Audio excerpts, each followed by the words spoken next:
This is the KWQC TV6 First Alert Severe Weather Update. Chief Meteorologist Eric Maitland in the First Alert Forecast Center right now. We are just going to give you a little bit of an update here as we start to get into the time frame that our severe weather will be likely. As a matter of fact, you can see that line just off to our west and southwest. All along it, already severe thunderstorm warnings, and outside of St. Louis and central Missouri, that's where they have tornado warnings. But let me explain something here. What you're seeing here, these are orange boxes. These are severe thunderstorm warnings tagged with considerable damage possible. These storms have been producing 70-mile-per-hour winds. Yellow boxes, standard severe thunderstorm warning. Winds in excess of 58 miles per hour. And again, what we're watching, we've got this whole line that's swinging toward the QCA. We are also now under a severe thunderstorm watch. The watch that we're in goes till 2 a.m., but that would probably be cut off around midnight at the outskirts of the TV6 viewing area to the east. And as we go east toward Chicago, this portion of north central and northeastern Illinois, that will be under that severe thunderstorm watch until the remaining 2 o'clock hour tonight, because that's about how long it will take for some of these storms to move on through. A lot of northern movement here, which is kind of slowing things down. We're at 7:30. We were thinking 7:30 or about 7 to 8 o'clock for the storms to get into southeast Iowa, and right now that's pretty much right on track. You can see Keokuk getting some heavier rain. These storms here, not a lot of lightning right now, but a little bit of lightning. There was a little bit of a lull in northeastern Missouri a while back. Those storms starting to fill in now, and as we go into the remainder of the evening, we'll be seeing these storms move north and at the same time a little bit northeast, moving into southeast Iowa first, then west central Illinois. Still looking at somewhere between 9 and 10 p.m. for the arrival in the Metro Quad Cities time frame. There's the loop right there, the I-80-280 loop. But again, you can see most of the TV6 viewing area still dry and waiting for storms. And at this point, they're just getting into portions of southwestern Henry County, Iowa, and certainly much of Lee County, Iowa there as well. Right now, in terms of wind velocities, not looking at anything that's too impressive. Certainly no rotation out there. But again, on the leading edge of these storms, sometimes when they make that stronger push to the east, that's when we can see those spin-up tornadoes. Off to the south in the red, there you see we've got that tornado watch, and that doesn't affect any part of the TV6 viewing area. The Storm Prediction Center decided to go with a severe thunderstorm watch for us. It does at this point exclude Galesburg and Knox County. This will likely be filled in here within the next hour or so, and we'll have to just wait and see what it's going to be, a tornado watch or severe thunderstorm watch. I'm kind of thinking severe thunderstorm watch because it really looks like the tornado threat remains generally south of let's say south of a Quincy to Peoria line here, and those areas, here's Peoria, those areas will be most in line for enough rotation to cause tornadoes, at least on a widespread basis. Not that we can't completely rule them out here, but there you see that red box right on I-70. That is a tornado warning that is northwest of the city of St. Louis. So there you go. We've got the storms just getting into southeast Iowa, and we've got a long evening ahead for these to be moving through the area right up until about 11 to midnight, when they're most likely to exit portions of extreme eastern Bureau County and leave us with rain-free conditions overnight, but still conditions that will be fairly windy. So as I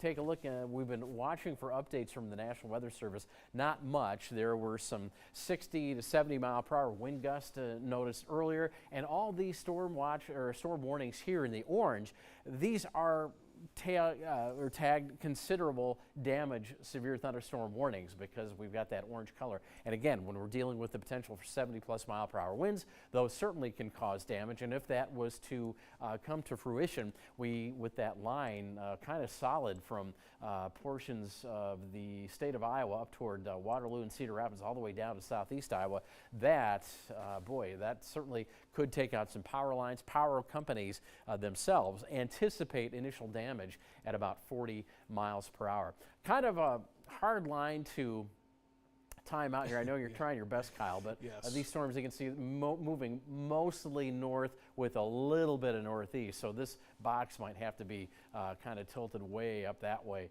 to get a better read, because it might take a while for this part of the line to get into the QCA. But again, that southern part will start to crank into portions of the area, say along and south of Highway 34. I would guess within about the next hour to hour and 15 minutes. Let's see.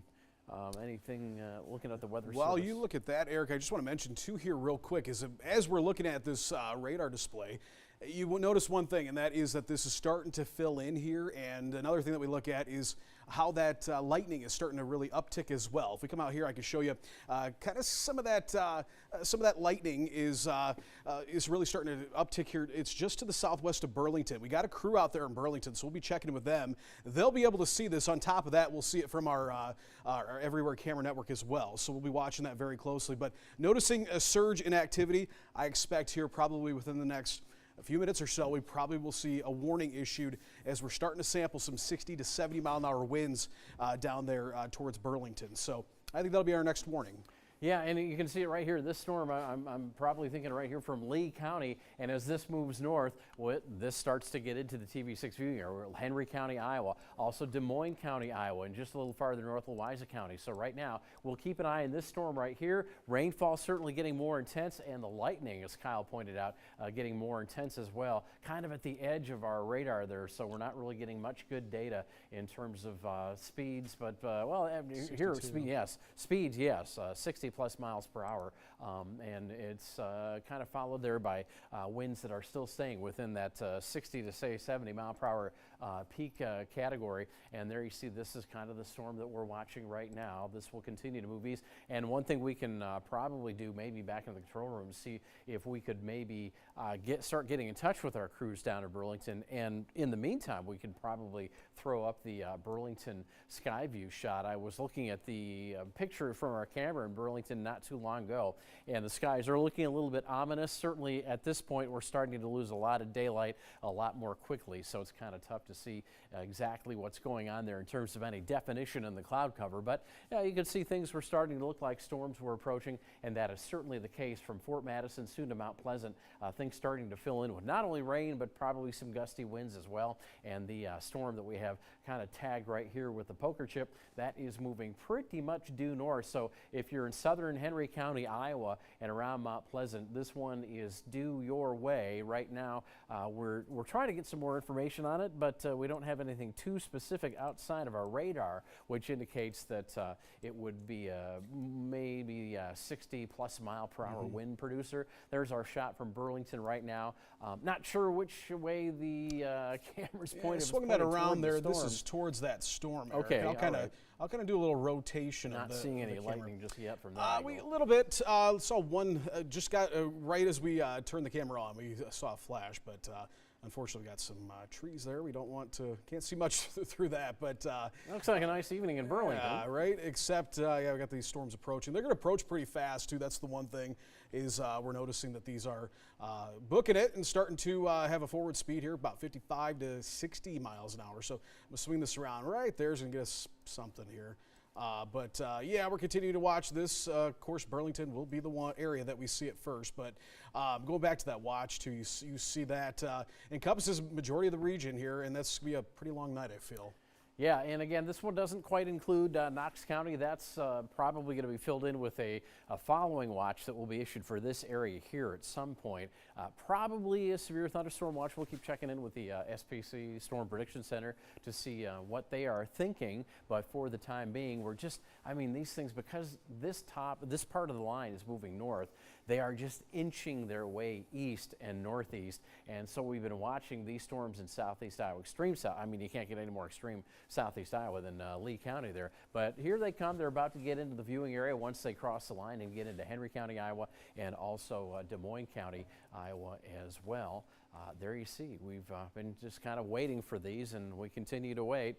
No active warnings right now, as a matter of fact, in the TV6 viewing area, but just off to our west, that's where things are. And just want to point out, the circulation of the system right here, This is going to kind of pull north-northeast tonight, and as it just kind of stays in our neighborhood, this is going to be responsible for the strong winds that we'll continue to see for Saturday. So I know a lot of you have plans on coming to the Bi-State Parade, the Grand Parade. As you are making your way from Rock Island to Davenport, that trip across the Centennial Bridge tomorrow morning is going to be extremely raw. The winds coming up the Mississippi River there, and then as you get into downtown Davenport, the wind is just going to funnel through the buildings, and that's going to probably speed it up and make it even a bit more raw. So get ready to layer, and if you are running the 5K tomorrow, congratulations. Use your winter running gear because it's going to feel like kind of a winter day once we incorporate those wind chills. Still looking at these lines of storms coming our way. By the way, we're streaming right now on our digital platforms. If we were to get a warning with one of these thunderstorms that would take the winds and mention 70 miles per hour or more, then we would also jump to being on the air. So got to say, some of your Friday night programming could be in jeopardy here as these storms get much closer. Just not Jeopardy, to the it's going to area. be in jeopardy. Yeah, not Jeopardy. Yeah, we wouldn't want to blow out Jeopardy, would we? Or Wheel of Fortune, for that matter. Sometimes we do, but Yes. it looks like at this point NBC primetime programming might be more in jeopardy for this round of storms. But we'll see. We'll wait and see and see how this develops. It's very strong. There All we right, go. here we There go. is our severe Okay, thunderstorm so, warning. Yeah, we'll have to jump Now on we're to- going to have to jump onto the air on KWQC, Yeah. and folks, let me know when that happens back in the I think we have to control room. hit that open again. So we Yeah. might have to back out, and we'll be right back here with more information on this. I do know we have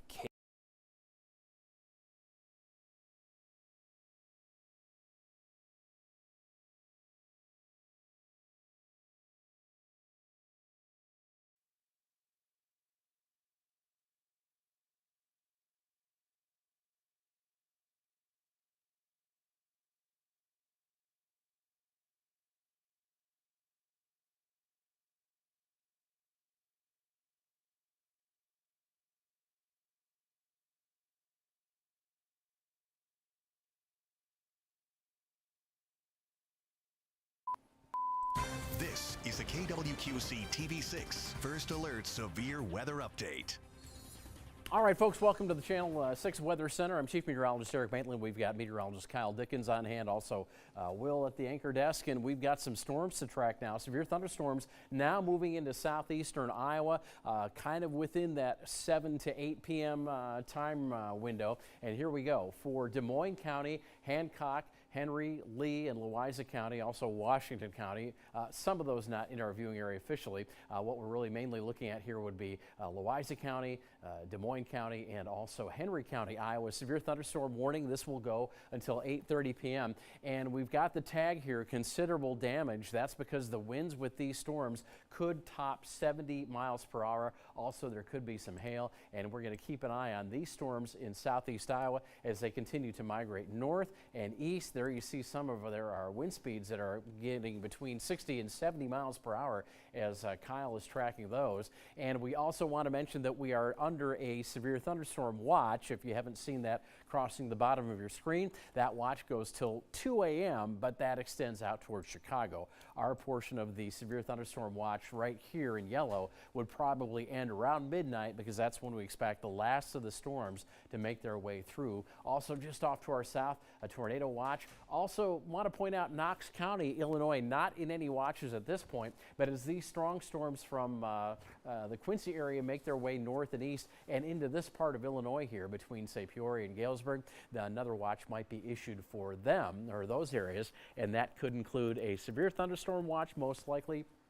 Maybe east from this watch to Champaign. Maybe that's the area for an extension of our tornado watch. So again, we've got one new warning that encompasses multiple counties here in the TV6 viewing area. It's portions of Louisa County, so Columbus Junction, portions of Des Moines County, Burlington, West Burlington, Points West, and Mount Pleasant, Henry County. You are in the severe thunderstorm watch now until 8:30 p.m. Main threat here, winds up to 70 miles per hour. So it's an orange box, which indicates considerable damage possible from those very strong winds. I'm going to throw it over to Will at the desk because you've got some information, some numbers on some power outages, but not necessarily here. Not to say that we couldn't get those, but in other parts of the region.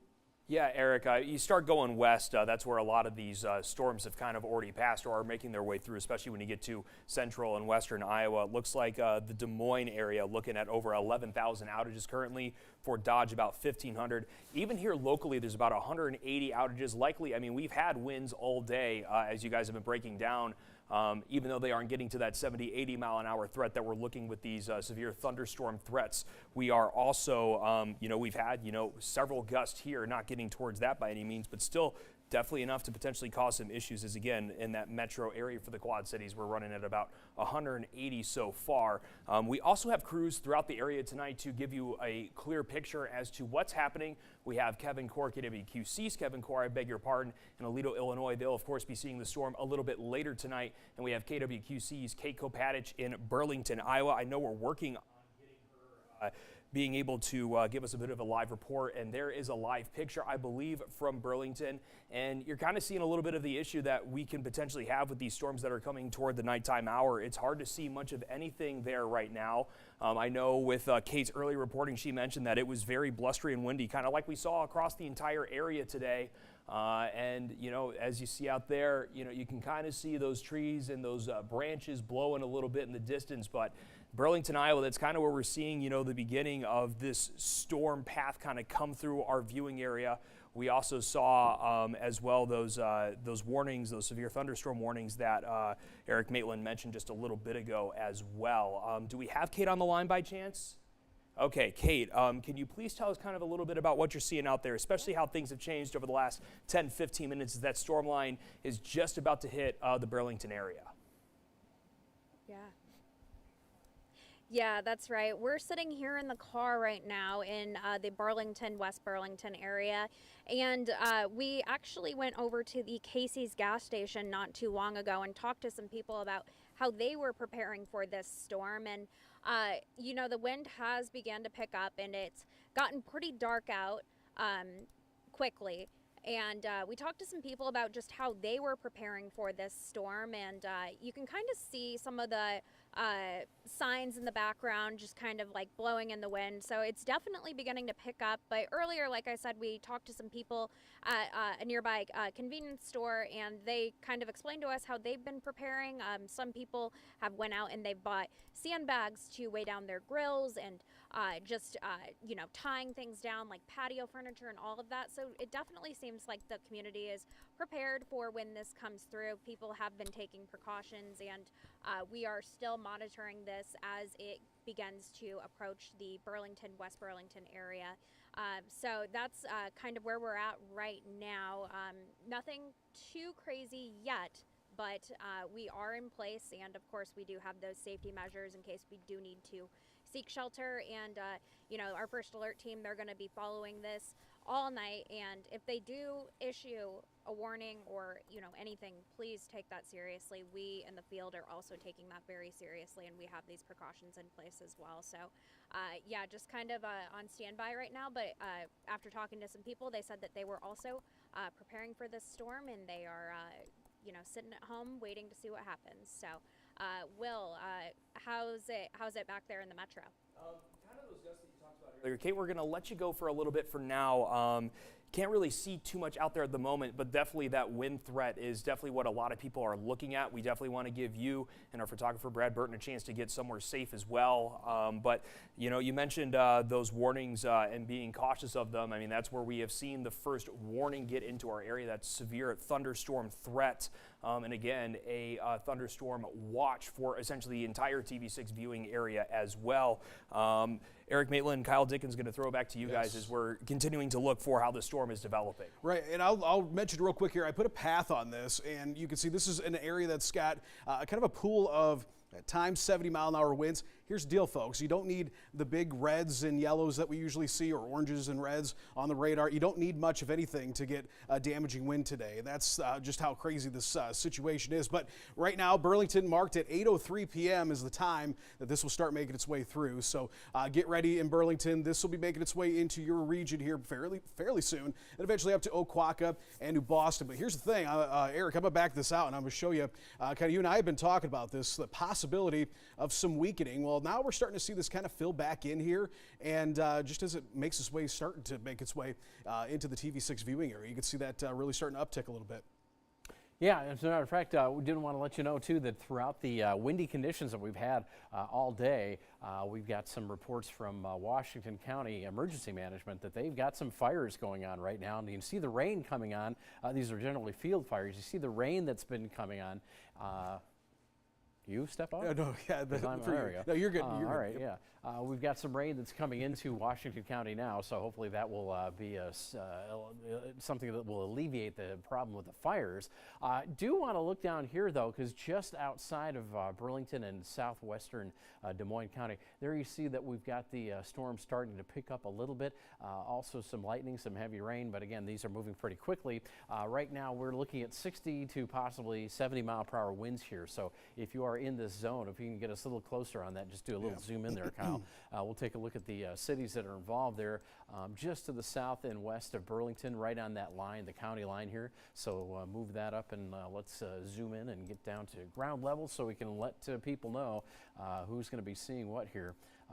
And you can see where Highway 61 and Highway 34 cross in Burlington, and then those areas south of Highway 34 in southern Des Moines County are the ones that are probably going to be first to get that. Remember, we've got the lower third too. Right there is pretty good. Yeah, Get there we some go. cities. Oh, they all went. There we go. There we go. Get some of them. And we'll put this in motion. Yeah, it's moving almost, look at it, it's still kind of got a very northerly, almost northeasterly track. It continues on. So, yeah, it's still chugging away, though. Here, let's see. I'm going to get down there and let Sure. folks know. And while you're doing that, they're continuing with this warning. Still say 70-mile-an-hour winds embedded within this. So, yeah, we continue to see this whole thing producing some, at times, damaging winds. Certainly could, at times, cause considerable damage. That's why we're on right now with that. So, okay, there you go. Yeah, you can see it starting to creep into Burlington there. Yeah, Middletown, South Augusta. Let's see, we've also got Spring Grove, those areas, and you start seeing some of the higher major streets there. These are the areas that are going to be first affected by the storm. And you can see west-southwest of Burlington, especially out there toward Bridgeport Road and Jimtown Road and Skunk River Road. Those areas, extreme southwestern portion of the county, you are going to get this storm first. It's going to continue to move north with a little bit of eastward movement, as you can see, and that means we're going to be getting these things up into Danville, up that way, and also southern portions of Henry County. So again, this warning goes until 8:30. This is a severe thunderstorm warning. Considerable damage tag on this one because, again, we could be dealing with winds already, as Kyle showed us, winds above 60 miles per hour. This one will see winds up to about 70 miles per hour, and there you see that line a little bit weaker now, but it's already crossed into and through Mount Pleasant on the way into Washington County and northern portions of the warning here. So Louisa County will be next, and at this point, you feel free to get on our Facebook page and let us know if you're watching this on Facebook and streaming, or can get us a word of what you're seeing out there. We'd certainly like to pass that information along to people who are north of you. So there are the details. This warning goes till 8:30. Yeah, you just saw what happened here. Let's come out here. We got this upgrade to this warning. Just got upgraded to a destructive tag. So yeah. Now the winds within this line are now up to 80 miles an hour. So that's the concern, folks. We talked about that potential here. Now we're starting to see that happen. So our crew in Burlington probably should go ahead and start moving into shelter because that's going to be hitting them here pretty soon. We're watching our Burlington camera as well. Once that starts to enter in, we'll switch to that. But right now, Des Moines County, Hancock County, Henry County, Iowa, so Mount Pleasant area, Lee County, Iowa, Louisa, Washington, you're now under this destructive tagged severe thunderstorm warning. That is because we've now got winds. It looks like it might be confirmed on that. We've had confirmed weather stations pick up 80-mile-an-hour winds out there. So that'll do some damage, folks. That's moving in here, and that warning, again, at this point goes till 8:30. So it doesn't look that impressive on radar, but with this type of setup, you don't really need much. Just a little bit of rain even can get those winds to the ground. And we've been talking about this, Eric, for several days here about the wind profiles aloft, and it doesn't take much for these 70, 80-mile-an-hour winds to make it to the ground. Yeah, and again, the winds that we've been seeing, at least in terms of our forecast models, 80, 90 miles per hour. So when you get that rain pulling that wind down to the surface, that's when you get those winds that start to push out ahead of the rain. So that's something that we're going to be continue to be keyed on for this whole event, because even as we get that line of thunderstorms first moving in, they're going to be accompanied by even more wind than we've had during the day. And kind of looking, this is kind of a very ragged leading edge of this band of storms. This part of the storm system itself, with that center way back off to the west, it's just kind of swinging north. So it's kind of hard to find any of these little spin-ups or little notches that we usually look for. But there you can see what we're already finding on the leading edge of this line, 70 mile per hour winds right there. Minus, what are you thinking? Why are we looking at minus there? What that minus means is that wind is closing in on the radar site. When it leaves the radar site, that would go over to a plus. But real estate between that leading edge with 70 mile per hour winds and the radar site is diminishing, so that's a minus as it's approaching, and then it goes to a plus after it's north of the radar site, which is, of course, is here in Davenport. But there you see the wide extent, a lot of real estate within this warning, because again, these storms are moving to the north, and all along that line we're looking at winds certainly in excess of 60 miles per hour. We've seen that, but now we've got that tag for destructive storms with perhaps 75 mile per hour winds starting to develop, and that's something we've been talking about all day, and now we're into that golden hour, I guess, where we're starting to see these move into the QCA, and we're going to be along with these storms as long as they're pushing out at least 70 mile per hour winds or have that potential as we go through the evening, because again, these are very destructive. Kyle, over to you at the desk. Yeah, we've got some reports now. Cattle shed is blown over on US 34. I'm assuming that's going to be down into, that's close to the Burlington area here, but we are starting to see some structural damage now. That's why we've got that upgrade to that warning. While we're looking at radar here, I'm going to put a track on this because, of course, we want to give you as much warning as we can here. I'm going to take it into the Quad Cities. This has got a forward motion about 60 miles an hour, so it's moving very fast. And you can see Burlington, it's on top of you. If you're in Burlington, you need to be in shelter now. Again, we are getting reports of structure damage now, so we're watching that. Now, Iowa City, about 8:10 here, Aquaka 8:13. We get to Muscatine about 8:20, 8:30. This will be moving into town. And then eventually here, Aledo, 8:30, where we have Kevin Core up there as well. So we'll check in with him over the next, probably about next 15, 20 minutes or so. Galesburg about 8:40, then eventually here into the Quad Cities, sometime between 8:30 and 9 o'clock. Looks to be a pretty good range. Here's the one thing, too, that we're going to see with this is we will probably see some forward motion with this, where this kind of propels itself. It might speed up to 65 miles an hour, maybe even 70 mile an hour forward speed. So that's nothing to mess with. But yeah, now we got that destructive tagged severe thunderstorm warning here for this area. Looks like we got some new warnings too coming in here.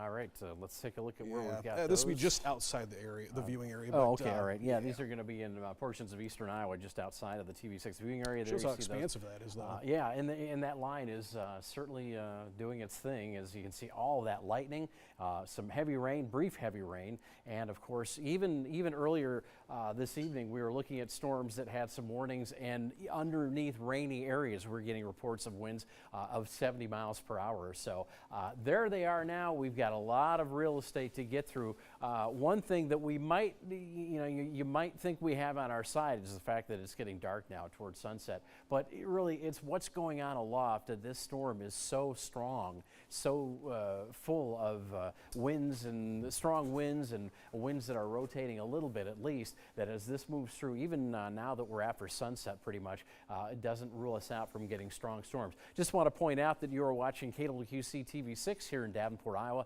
Live storm coverage will continue as we go through the next few hours, thanks to the fact that what has been a well-advertised storm system is now moving into the area, and for the next few hours, these storms will be rather strong. I keep coming over here to the Facebook page to see if there are any questions. There is a new update that we can here, ask. Eric. Answer, I should say. Yeah, we've got viewer reports. Kyle Keel chiming in here. Viewer reports 80 mile an hour winds in Danville right now.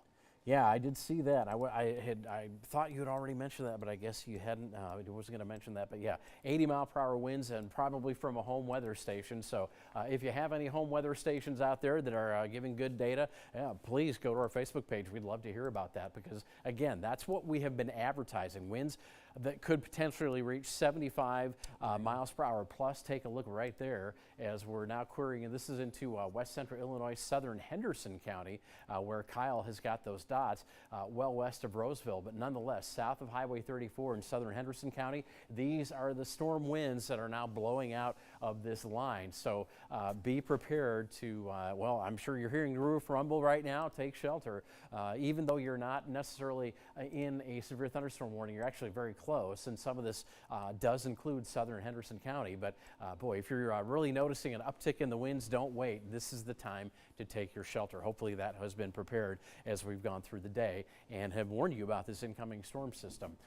Anything else from the news desk, Will? I'm going to take a quick look over here at Facebook and so our Keiko Padich mentioned that team in Burlington, Iowa, they are sheltering for now. Of course, there are the warnings out there right now. We've shown you on radar that line going through that area right now. They are sheltering, but she did mention just before they went to where they are sheltering as the storm goes through that wind was picking up in quick order as well. Of course, that backs up everything we have seen from people chiming in on Facebook, from what our radar has been able to tell us. So those winds definitely picking up as that storm enters our viewing area. As far as outages, we haven't really seen anything change so far, but if you're just tuning in here, the storm that has gone through the western and central parts of Iowa have definitely left a decent amount of people without power so far. In Fort Dodge, you're talking about 1,500 or so. Des Moines, in just Des Moines itself, you're looking, close to 5,500 people without power, and in the metro, there's definitely a lot of folks without power as well in that area. There are a couple local outages too, but likely those are from the lower winds. Of course, not the level of storms with the winds, the storm level winds, I beg your pardon. You're actually seeing that outage map to the right of your screen right now. Those red dots, those are kind of towards Des Moines and Fort Dodge, where we saw those more severe outages. We're going to send it back to Kyle Dickens. Yeah, let's to go to get more developments. if we could pull up the Burlington camera, we're seeing this now make its way in, and there's just a big push of dust here on the Everywhere Camera Network. If that is, yes, this is Burlington. I'll zoom in a little bit here look to at this the, intersection. you can see the flag by the golden Yes. arches there. That's pretty much straight out. And there was just a big push of dust. You can kind of see that a little bit there, but that flag is blowing, whipping in there as this is now making its way into Burlington. So getting a lot of reports of structural damage all of a sudden here too from this area, and it sounds like a lot of power outages as well. All right, and we did get a question too about why are we breaking in? Well, this is why. We've got a line of very strong thunderstorms. We've been talking about it for a week now, and here it is coming in. And folks, thunderstorms and tornadoes, they move. So we can't just say, all right, here's where the thunderstorm is now, and then go back to programming. We track these. That's what we're here to do, so we can let people in the path know when they're going to hit and what is essentially going to hit them. As a matter of fact, another good question from Facebook, and we can go to ExactTrack if you want to. If we go back to the Burlington camera, because we just got power flashes here too on this, we could at least keep that double box up, and then we'll pull up ExactTrack here. So that wind is really whipping in there right now, and just off here to the east, we've got some power flashes. But yeah, we'll take it on to, well, that is pulled up there. We'll take it to ExactTrack here, and let's go here, Eric. There we are.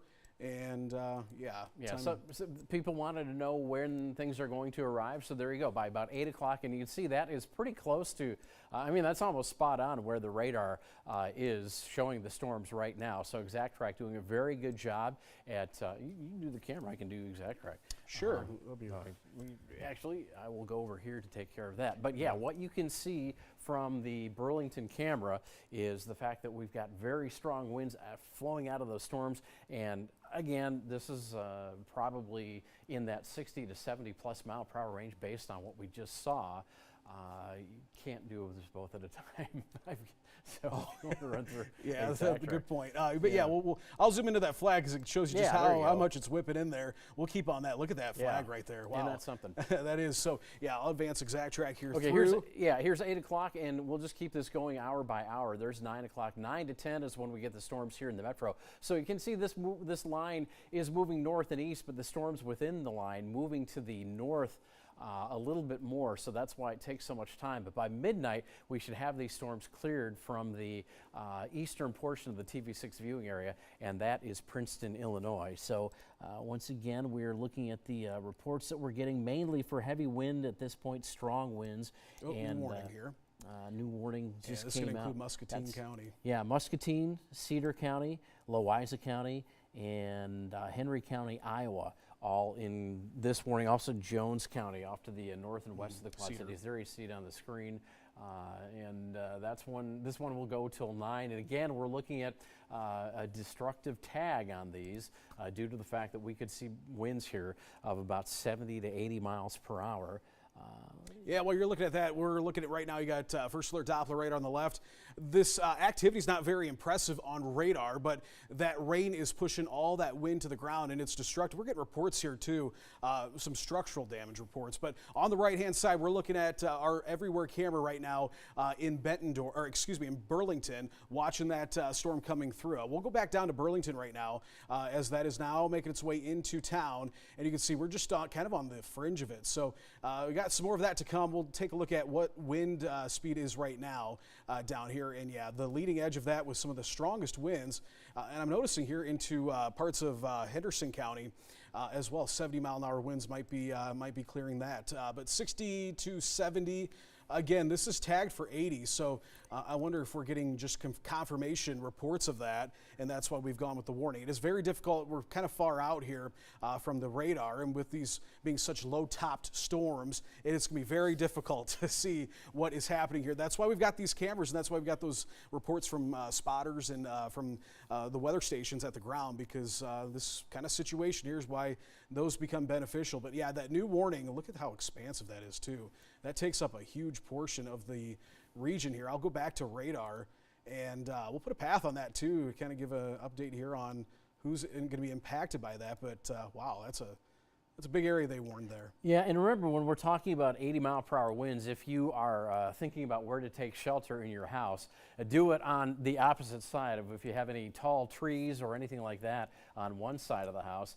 You might not want to be hunkering down on that particular side of the house, because again, tree damage, roof damage, when we're talking about the winds that we have going through here tonight, that is a lot of load on trees and such. So, you know, you can get your shingles damaged, other things uprooted. So just consider that when you're thinking about where is the best place in your house to take shelter. And there you can see again, as we put a very large box on top of this line of thunderstorms.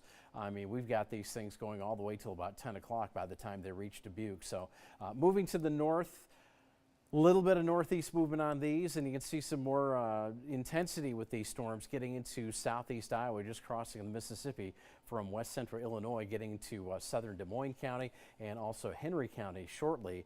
But you can see right now it's our western viewing area from Cedar County through Muscatine County all the way down to Henry and Des Moines County that are under severe thunderstorm warnings right now. We have the destructive tag on these warnings because of the fact that we could be seeing winds in excess of 70 up to 80 miles per hour. And then again, as these storms get into your neighborhood, just make sure you're taking shelter. Watch the radar along with us. You can watch that radar on the First Alert weather app. If you haven't downloaded it yet, now might be the time to do so before the storms move in and possibly cut off your power. So keep an eye on what's going on in your neighborhood, and when you get that feeling that, yeah, it's probably time to get to the basement, that's probably your best advice to get to the basement. Little clip of Warren County there, a little portion of it, but that storm is rotating actually, and that's going to be a concern. They are notating that, and we've talked about this too, folks. There's that possibility that we could get some brief spin-up tornadoes, but the problem with them is they're brief. They aren't the strongest tornado. We could still see some stronger tornadoes out of that, I guess, out here south of Highway 30. But what's going to happen is with this forward movement about 70 miles an hour, think about that. A tornado drops, moves northeast at 70 miles an hour. If it drops, you're going to have absolutely no time to take shelter if it's heading towards you. So noticing some rotation, but now this area here is actually a much more robust storm down here just outside of Quincy. Yeah, this is the top end of that large line of even more intense storms starting to make its way north and east. And we are looking at this maybe missing the Metro Quad Cities just to the south and east, and on this current track, that kind of looks like what might happen. For that particular storm, that storm itself. Yeah, we're still getting this. It's such a weird deal here with how this is kind of progressing here. It's been hard to kind of pin down an exact track of this thing has been a little bit north, a little bit northeast, but right now we continue with these destructive tagged warnings. Again, folks, this is just a unique situation for us, I think, because we've got a situation here where, yeah, it's not the most robust looking on radar. We don't have those deep reds and pinks that we usually see, but what's happening is the wind profile's aloft. The wind is being really easily drugged down to the ground, so we've got 80-mile-an-hour winds aloft, and that rain falls and it brings those down to the surface. And we're getting reports now of some damage. We continue to see that kind of off and on here. I don't know what power outages are like, but we'll have Will check on that here shortly. But right now, yeah, we continue with this warning. And again, that new warning there, I'll go back to that because there's some information for Warren County folks about that new warning that was issued. And yeah, I just want to point out, if you look at that line, there are little areas of red, these little circles of red, little intense areas of thunderstorms, and those are the ones that are likely producing the strongest winds as they move north through this line. And again, yes, southern, southeastern portions of Warren County now in a severe thunderstorm warning. Going to throw it over to Will to check out on our field crews out there. Will? Yeah, as we mentioned, we have field crews across the area, one in Burlington with KWQC's Keiko Padich. She is sheltering in place right now as that line of storms goes through there. We have another crew a little bit more to the east and across the Mississippi into Illinois in Aledo. KWQC's Kevin Core is live there. And Kevin, the storm has not made it to you guys yet, but what are things looking like out there right now? Yeah, we're still playing the waiting game, waiting for things to start. But of course, the things that have been going for the last hour has been wind, and more wind. We've been watching the gusts, getting hit with the gusts, sitting in the car here in downtown, right by the park and in the center of Mercer County. We talked to a couple from Washington State that was driving through the area, wanting to know what the weather situation was like, saying they're not from here. Said they drove into Aledo from New Boston, and it was definitely a death grip on the wheel with two hands, trying to make sure they kept it straight from the winds coming across the fields. And of course, when you're driving on those country roads, you hit those gusts. You got a lot of open fields right now with no crops growing. So you got to pay attention that when you get hit, you're going to make a lane change maybe. So right now, it's just waiting for the storm to hit. No lights in the sky, no nothing, just a lot of leaves blowing around. And of course, we're going to keep here, keeping an eye on things in Mercer County and Henry County, and of course, rural Rock Island County as the storm comes closer. But for right now, in downtown Aledo, Kevin Core, KWQC, TV6 News. We'll send it back to Eric, actually. Okay, I'll take it away. You know, one thing about warning boxes is they are generally made to give you an indication of where the storms will go. We've got these storms that are moving to the north, so that warning box corresponds to that. And then this much more intense band of storms just south of Keokuk, actually east and southeast of Keokuk. And you take a look at this warning that gets into southern Warren County. So it looks like they anticipate these storms to kind of move almost due northeast. That would get these storms out of much of the area, just kind of skimming through not only southern Warren County, but also southern Knox County, and eventually maybe into Bureau County. In Bureau County, you know, you kind of hang off to the east there in terms of the TV6 viewing area. So if these storms hold together, and there's certainly no indication that they won't, because this is a pretty strong system altogether, these will continue to move your way, and we'll see if we can get anything to fill in here. Right now, we're kind of in that in between for much of the area. We've got storms moving north here and the storms moving northeast here, which leaves a lot of us, at least for the time being, in a kind of a calm zone. So this is the time to think about where you're going to go in your house and what you're going to do for safety if these storms do start to build and fill in and do move through the Metro Quad cities, or at least on a trajectory that would take them that direction and cover all these fields and areas that are not getting storms right now. There you see some pretty good intensity, also perhaps a little bit of rotation there in portions of Hancock County, Illinois. That's part of this warning right here, and this warning that is for Hancock County. I can't remember when that one goes to, but we're going to... that goes to, we got this one here for the little corner of Warren County. That one goes until 9 o'clock, but then we go to this one that's in effect for the Burlington area here, Des Moines, Hancock, Henry, Illinois, or excuse me, Henry, Iowa, not Illinois, Lee County, Iowa, not Illinois, Louisa, Washington. That one's until 8:30. Still marked destructive. And I'd like to note too, I showed that storm down there in Hancock County, a little bit outside of our viewing area, but the National Weather Service in the Quad Cities is notating that they're watching that for that rotation. We saw that that rotation icon there too. So that storm definitely looks pretty strong there, and it's got this northeasterly movement. It'll take it into Knox County and then eventually maybe Henry County, Bureau County before long. So we'll watch that, see what that does. But some renewed intensity here just outside of Burlington.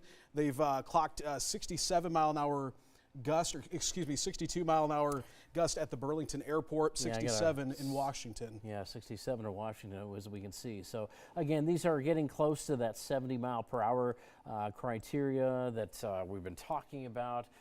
That's, of course, when we get considerable damage kicking in, then destructive kicking in when we get those winds 75 to 80 miles per hour at a base. So, again, this is kind of this two-pronged system. As I was talking about earlier today, it's kind of like the tentacle of an octopus. The head of the octopus over here, that's the storm center. And this tentacle kind of starts wrapping into the area. And there you can see, they did fill that in with a tornado watch, which now includes Knox County, Stark County as well, and does bump right up into that southern portion of the severe thunderstorm watch that's in effect till 2 a.m., probably a midnight deal here for the TV6 area. But this now tornado watch that's been issued by the National Weather Service, which does handle or does cover Knox County and Stark County as well. And 3 a.m. on that one. 2 a.m., another 2 a.m., yeah. 3 a.m. on that. Oh, 3 a.m., Yep, okay. Yep. All right, so there's going to be a long night, folks. But we're noticing here, another thing that I'm noticing is and this has kind of been the name of the game with this section that's going to impact our area, is what we're noticing here is some renewed energy, some growth with the storm. Just outside, looks like really probably Mount Pleasant. Mount Pleasant, you're getting into this now, so you should be taking shelter immediately. We're going to kind of talk about some of our northern, or the northern side of this, Muscatine areas, Aledo, where Kevin is. They'll be into this before long, but yeah, this is now starting to push a little bit further north, but we're starting to see some building of that cell here.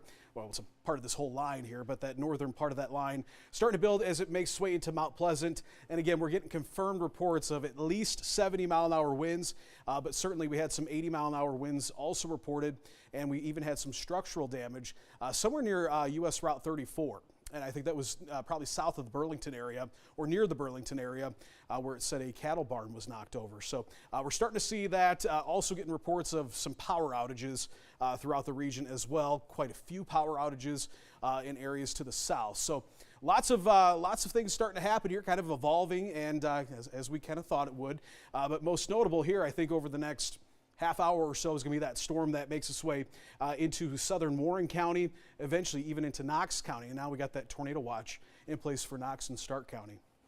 All right, and as we get back to the maps, the overall picture here is the storm system to our west dragging up this line of thunderstorms. And again, because of the position, a lot of these are moving more north than they are moving east, but it's that southern flank of the line that extends down past St. Louis. That's the one that's going to be swinging up and getting itself into the Quad Cities area here. It's already begun, but boy, we are just barely into it here, south and west of the Metro Quad Cities, mainly affecting southeast Iowa right now, and west central Illinois now getting into the picture here, Hancock and McDonough County.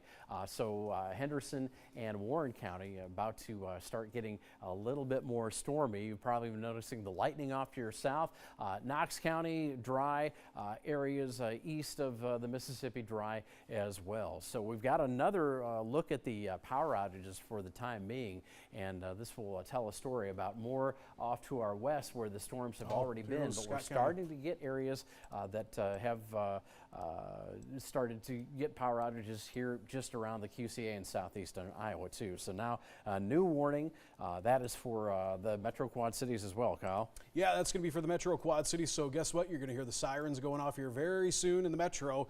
You're going to go outside and see that there's nothing going on right now. That's because this line is starting to surge to the north here. So moving at 70 miles per hour. 70 mile an hour forward speed with 70 mile an hour potential winds with that. Think about that, folks. Pretty impressive. But this warning is going to be until 9:15, 70 mile an hour winds. This does include both the Iowa and Illinois metro here, I would say Bettendorf is probably it's probably split because it looks like it's right over top of the metro. Yeah, you can see right there, but it doesn't matter. Everybody's going to see this storm. Yeah. Everybody's going to have impacts from this storm. So there we go. We continue. Again, that's going to be tagged for 70-mile-an-hour winds, which is a considerable damage threat, and that does cross that threshold where Scott County and Rock Island County sound their warning sirens. All right, so keep that in mind, although we'd rather you be inside not hearing the sirens just because you're looking for that safe place to go. Now, these are moving, as Kyle mentioned, at about 70 miles per hour. So if we were to measure from the leading edge of these storms to the Quad Cities, it is not quite 70 miles per hour, or not quite 70 miles, not even close. So these will likely be here within the hour. It is 8:19 right now, so I think by about 9 o'clock we should be getting these storms into the Metro Quad Cities. And again, that would be pretty close to the ETAs that we've been showing you with ExactTrack, expecting an arrival time here in the Metro of those storms between 9 and 10 o'clock. So again, with more warnings coming out everywhere these storms are going, what you will expect is, first of all, some lightning in the distance, and then give it a few minutes and you'll start to see those winds pick up, as we saw in Burlington with the dust being swirled around. And then, of course, so what will be heavy rainfall, and you'll probably hear your house making some noises as well, as these storms are producing historically here, and it's only been about an hour or so that we've been seeing these getting close to and then now into the area, at least 60 if not 70 mile per hour winds, and we've got those gusts confirmed in Washington and Burlington. Almost 70 mile per hour winds from good measuring devices at the airport. So that's what we'll likely see as we continue to see these storms move up through Mercer County into Rock Island County, then jumping the river to Scott County, Muscatine, Louisa County. You'll be getting on the leading edge of these storms as well. At this point, again, what I'm liking that I'm seeing is that, as Kyle will attend to or agree with it, that it's a pretty ragged front end. So we're not seeing any spin-ups at this point, but in terms of tornadoes. But look at the winds that Kyle is finding here, above 70 miles per hour based on our radar. And that's a pretty clear shot from the radar to that leading edge of storms. So you can expect that to be hitting your neighborhood. We've had measured winds in the upper 60s, so anything from 65 to 75 miles per hour winds as these storms make their way into your neighborhood. Certainly something that you can pretty much count on at this point. So if you haven't already done so, bring in garbage cans, bring in lawn furniture, anything that you have in just a few minutes, and I'm only going to give you a few minutes, to get off of the lawn so these things don't roll down the street and knock into somebody else's house. Do that now while you have the chance, because you essentially have a lot of dry weather left over here, and then you go to wet and windy and probably a little bit wild as these storms pass through with all of our warnings right now. There's the warning that we're pinning in on here. Cedar, Johnson, Jones, Lynn, Louisa, Muscatine. This one goes till 9 p.m. here with 80 mile per hour winds anticipated. So again, it's in that destructive category for severe thunderstorms. So as these storms approach your neighborhood, you'll probably hear some thunder. That will be the time to get indoors and get in shelter. Don't wait for these, because you won't have much time to even wait these out as these move in pretty quickly. Yeah, sirens now going off here in the metro, so now's your time to move indoors. But I'd like to take note here too. I was showing Eric here, look at this, Washington County. Out here, just outside our viewing area, but I want to make this notation. They just had a wind gust at their emergency operations center of 87 miles an hour, okay? Or excuse me, 78 miles an hour, close to 80 miles an hour. Wow. That's with this little tiny cell here that moved over. It's not taking much of anything for these winds to make it to the ground and be destructive. So now the sirens are going off here in the Metro Quad Cities. It's now your time to take shelter. We got a severe thunderstorm warning that has got the potential to produce 70 mile an hour winds. Not only the potential, I think it's pretty much a confirmed deal at this point. So we continue with this. They're continuing these warnings anywhere from 70 to 80 miles an hour. So anybody that's in a warning, you should take immediate shelter right now, as this is a fast-moving storm nonetheless. I'll go ahead and back out here, Eric. We'll put a track on this and then kind of give you an idea of what the time frame is if you're just joining us here now that you're hearing the sirens and have come indoors after a pretty nice evening. Yeah, now it's your time to start thinking about moving to shelter if you're here in the metro. But man, this thing is speeding. I mean, look at the 70 mile an hour forward motion here to the northeast. So Quad Cities, rough time right now, roughly, we'll say 9 o'clock on that, because again, this is going to speed up, slow down. Then Pleasant Valley 9:22, Dubuque eventually 9:30. Clinton, you'll be in this too here close to the 10 o'clock hour, eventually off into Savannah. But most immediate threat here, about 8:30 here, which is going to be about 10 minutes. Muscatine, you'll start seeing some of this move in. But now where Kevin Core is, they're now under a warning, so they'll probably start to see some effects from this here very soon. But Louisa County, the majority of it's moved through the Mount Pleasant area in Henry County, but Louisa County up to Muscatine County, you're going to soon see some of that activity. It's moving through parts of Henderson and Warren County now, and just continues to scream off to the northeast now.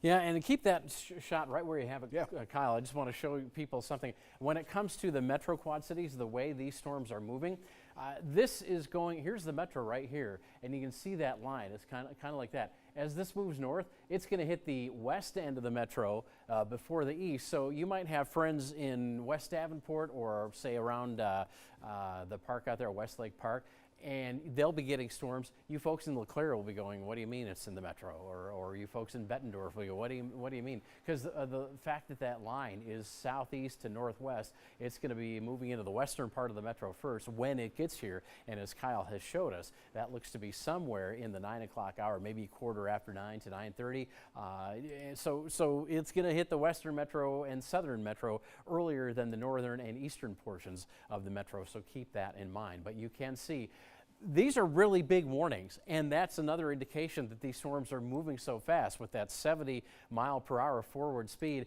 That's why we're looking at these warnings that are covering 4 or 5 counties at a time. And with this one here that goes about 4 counties north in its coverage. So that's just a testament to how fast these storms are moving. So you really need to take that into consideration. When a warning goes out for your county, make sure you're already thinking about, all right, where am I going to put the kids? Where am I going to put the pets?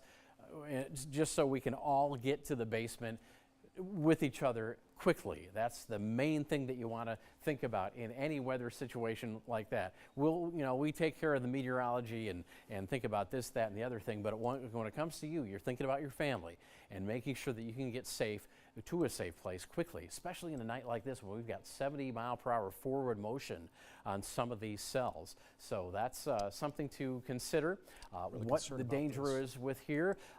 Thankfully, we don't have a lot of leaves on the trees, but boy, you know what? Our trees are kind of drying out right now, so you might lose a lot of branches with 70-mile-per-hour winds, which is something that we can see we're getting, and we already confirmed some of those winds up to 70 miles per hour. So keep that in mind as we go through the evening here. That's really the main threat. Haven't seen anything spinning yet, and that's good news, but we certainly have, look at that, winds approaching 80 miles per hour. This would be just across the river. That would be in Louisa County. Probably there's Lake Odessa around there. There's Keithsburg, I mean. So Lake Odessa up here. So yeah, in that part of Louisa County, winds, at least as far as radar is seeing, pretty consistent with what we've seen in terms of actual reports from pretty good weather stations at the airports. And there you see maybe 85 miles per hour there just south and southwest of Aledo. So yeah, that's a serious front line of a storm, and that's something that we're continuing back even a little farther to the west in Louisa County. So this is what we're dealing with, folks. Shouldn't be a surprise. We've been talking about the main threat of these storms being wind right through this. And is that 92? 92, yeah, I see that now. 92 mile per hour estimated wind. Now, this is estimated by the Doppler radar, but it is fairly accurate, and we will be trying to find out what we've gotten on the ground there by surface reports from spotters who will be measuring these winds.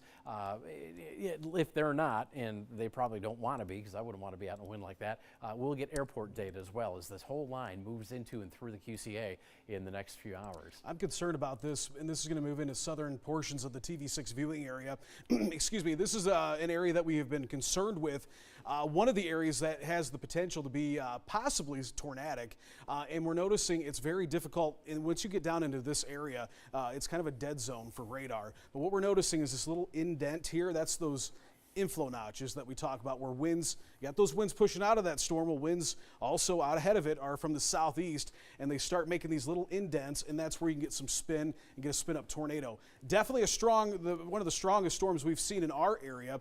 Eventually, if you're in Roseville over towards, I'd say eventually here, Knox County, let's see, Abingdon, let's see what other, McQuon's down there too. You're going to get into that as well. So get ready, that's moving in, but starting to see some pinks, a lot of lightning there too. So I'm concerned about it. I did show, I'll put this back up here too, Eric, is storm relative. Look at that. You can kind of see something trying to take shape there. Yeah, I can definitely see south of La Harpe there. Yeah, I'll circle that. So we're going to have to watch this one very closely.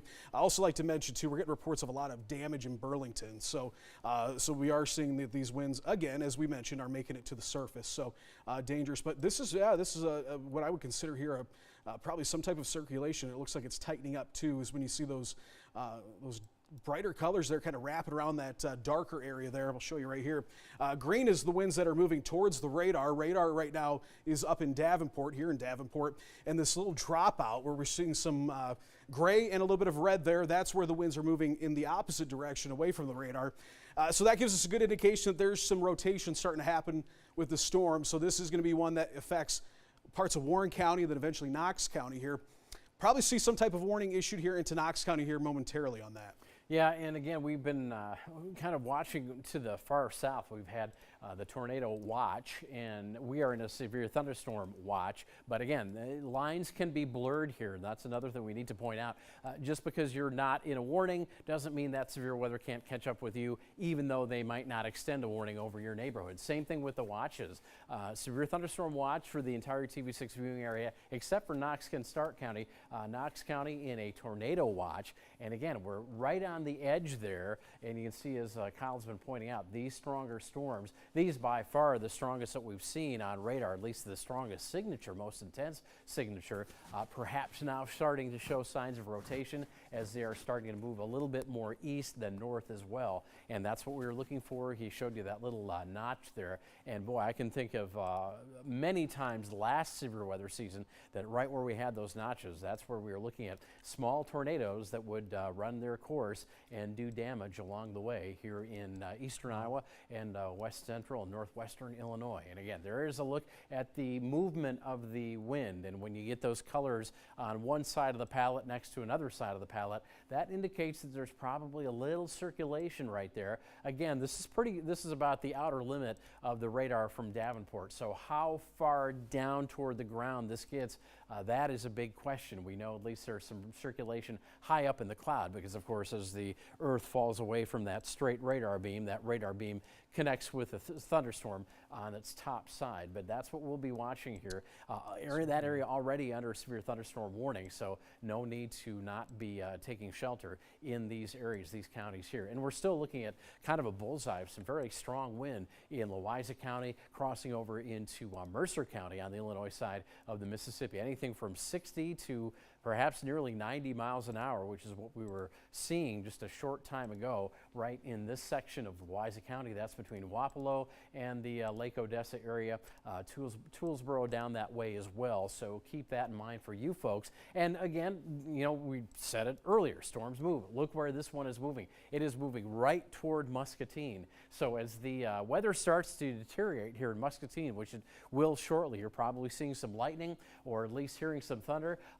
Dark now, so you can't really get a good idea where the leading edge of that storm is unless there's some lightning. If you're in Muscatine proper, certainly look at this area of heavy wind in the or high wind in the blue there. That's moving north right toward Muscatine. So areas there, Fruitland, everybody in that area, even down to Montpelier on the Mississippi, start taking your shelter now. All right. I'm going to take a quick look here for anything else that we've got reported. Okay. While you do that, Eric, I just want to continuing. Go ahead. Just want to give an update here. If you're just joining us here, and a lot of people probably hearing the sirens here in the metro, what's going on right now? Well, we've got a storm to our south. This is the wind velocity. This is what the issue is. These are very much wind-producing situation. The wind is the danger. Anywhere from 70 to 80 mile an hour winds with this, surging in from the south. And look at this. I mean, out ahead of this, from really into Warren County, all the way up here to, I would say, if you're in Louisa County, anywhere Louisa County, Mercer County, eventually here, Rock Island County, that southern boot, if you will, of Rock Island County and Muscatine County. Now is the time you need to move in doors because this pool of considerable damage threat or even destructive damaging winds here is now moving in right over New Boston right now, kind of riding the river there, heading for Muscatine. Muscatine's going to be impacted by this here very soon on that, but it definitely looks like it's spiking up a little bit. And as this continues to move further or closer to the metro, what's happening is this is getting closer to the radar, and sometimes we see that kind of dissipate a little bit as it gets closer. As Eric mentioned, we're getting kind of closer to the ground there, but actually this is getting stronger. That's not a good indication. I'll tell you what, why don't we query and do just a north to south rundown on the Sure. current warnings that we have. We can widen that out, and that way we can see exactly who is in a current warning at this point. And right now it's mainly southeast Iowa into eastern Iowa and portions of Illinois as well. You can see the watch boxes. And we'll start off here in the north. There you go. First one we've got for the KWQC viewing area, Cedar County, Louisa County, Muscatine County. Warning at this point goes till 9. We're at 8:34 right now. And again, the main concern here would be the winds in excess, around or in excess of 70 miles per hour. Kyle doing a good job of pointing that out on the radar. And as we go a little bit farther south and east, then we're looking at Scott and Rock Island County here. Here you go, perfect. Rock Island, Scott, Warren County, Henderson County, Mercer County, and Muscatine County. This warning goes till 9:15. This is the newest warning here. And again, wind speeds at or in excess of 70 miles per hour. Right now, we're putting the heads up to Muscatine and areas either side of the Mississippi River down through Louisa County, because that's where that little bullseye of high wind is right now. And again, these warnings are considerable damage tags with the 70 mile per hour winds. When they get 75 toward 80, then we get the destructive tag. And this is back to regular radar here, and you can see this cell, a little bit of a little notch there, another one forming just south of McDonough County. So we'll keep an eye on that rotation there if that does turn out to be rotation. But again, the main threat continues to be the leading edge of these storms, the wind that's along those. And that's why we're really focused on that storm south of Muscatine. Right about there, that is heading up toward Muscatine itself, just outside of that heavy rain. We've got some very strong wind on the leading edge of that storm, which is just about ready to get into Muscatine County and head into Muscatine proper. There you see Highway 61 there, the bypass, and it was right down here, right over the UPD and update. That's where those strongest winds were, in excess of 70 miles per hour, moving their way north, and that puts Muscatine proper right in the path of those. And as far as any heavy rain is concerned, there you see that if this continues to move, I'm not sure it's moving that far east, but there is that northeast component to it. So really within about the next 10 minutes here, Muscatine, and then 20 minutes for Wilton, just south of the I-80 corridor. And right now this is not affecting the metro quad cities, but we're just kind of getting those storms into our south and west areas. So we will be on the board next here as we look at these winds right here in the light blue, the strongest winds that we're seeing. 66 there, some of these over 70.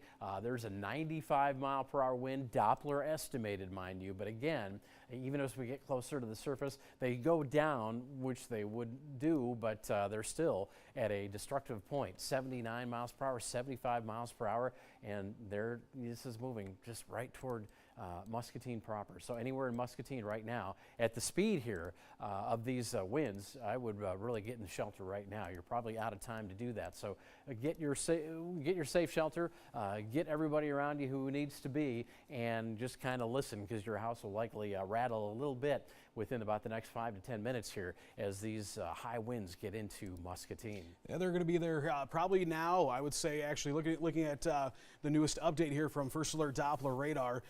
And on this leading edge is where the strongest winds are, but now it's moving into Muscatine. Look at this. I'll get down to street level, and you can see here just outside of town on the latest scan. And let's look at that. Yeah, 75 mile an hour winds here. So, yep, this is starting to make its way into town here.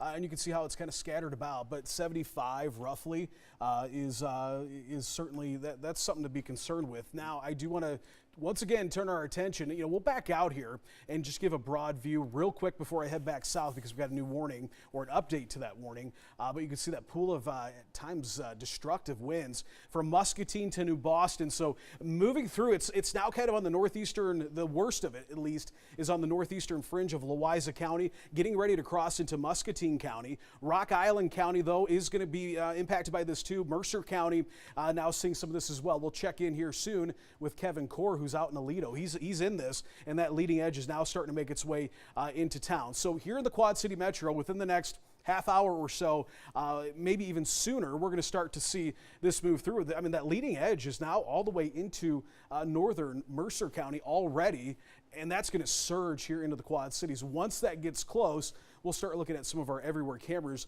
and start tracking it visually there. So we had a report of 81 mile per hour winds in yep. McDonough County. Yeah. So. Oh wow, look at this. And that severe thunderstorm warning that is for Hancock, Warren, Henderson, and Mercer County. Right there. That is for 80 mile per hour winds. So there you go. That's the warning that we're concerned with the most because it's got the most punch in terms of wind speeds. And there you can see it. We're looking at Macomb to Roseville. There's the warning itself till 9:15. Tornado possible now. And yeah, 80 mile per hour winds, tornado possible, because we are looking still at maybe that little, I don't know if that's close enough that we might be able to see anything on Yeah, we velocity, should be able to see but, that. Yeah. I would think that we could because we certainly have before. But nonetheless, that warning till 9:15. So if this is an extremely dangerous storm. I mean, let alone the fact that the wind potential here is 80 miles per hour because everything they measured in McDonough County is moving north now into Henderson and Warren County. So that's why we're looking at not only the wind threat, but also a little bit of a notch here and a notch or two. This one a little bit more well-defined right on the county line there, getting into southeastern Henderson County. This little spin there, perhaps, that's a possible tornado, which is what our new warning was issued with. And as we time that out, just curious, do you have a 70 mile per hour forward speed on this one? I do. Yeah, I do, and that's Roseville, 851, and that's just barely into that cone that Kyle just made. So we're just 10 minutes away from that. Yeah, I'll see right here. Even Look at sooner. that. Yeah, and so again, what we're looking at here for the not so Doppler radar educated, we've got winds, counter winds here. And that means rotation. And again, when we get these leading edge spin up tornadoes, that's what we first look for. We don't have any reports of tornadoes at this point, and it might be hard to get them, but this warning has been issued with the tornado possible tag because right there we are looking at some rotation that is kind of right at the triple point between Henderson, Warren, and McDonough County, moving to the northeast here. So it'll pass between Stronghurst and Roseville, but it will be very close to Roseville, this spin right here, if not just to the west of Roseville proper. So that's what we've got going on. A lot of things here, not only the winds. Kyle's been clocking these at with Doppler radar at about 70 to 80 miles per hour, if not higher at times. But now we start to get the rotation that we've talked about with this storm system. It's always that leading edge of these bands of thunderstorms that roar in quickly. Yeah, and I'll use this analogy again. If you're shoulder deep in a swimming pool and you want to splash your friends, what do? You push your hand through the surface of the water. What happens on either side of the path that your hand takes? You get these little eddies, these little spins. That's what we're looking at right here. A lot of wind coming out of the system on either side, maybe just one side depending on the atmosphere. We get these little rotation areas, and those are the spin-up tornadoes that we talk about that are a threat with this kind of storm system. Yeah, still watching this. Gosh, that thing is still rotating pretty significantly, but I'll go back to the base velocity here. This shows the wind that is associated. When we look at that other product, that storm relative velocity, it's showing it what's relative to the motion of the storm. So that's how we find those circulations. We look at base velocity, shows us the wind within inside the storm. You can see the big pool of destructive winds now making its way, I would say Roseville. Galesburg, get ready. This is going to be moving into town. I'm surprised we're not under a warning yet, but you folks fall under a different weather service office. Your weather service office is in Lincoln. So, but look at this right here, just outside of Muscatine. This is going to impact the metro quad cities, at least the western sides of the metro here eventually. But yeah, this is going to be a concern here once we get into Muscatine here very soon. But yeah, that pool of look at that right there, moving into the western sides of Rock Island County right now. Yeah, and you're right as that starts to make itself a little bit more prominent south and east of Muscatine. What we will see is that as we look toward the western portions of the metro, I've got to keep looking over here because I don't have a monitor over this way. this is what we're looking at right here. And look at that last kind of shift in the movement. If you follow my hand, it looks like it could impact portions of western Davenport.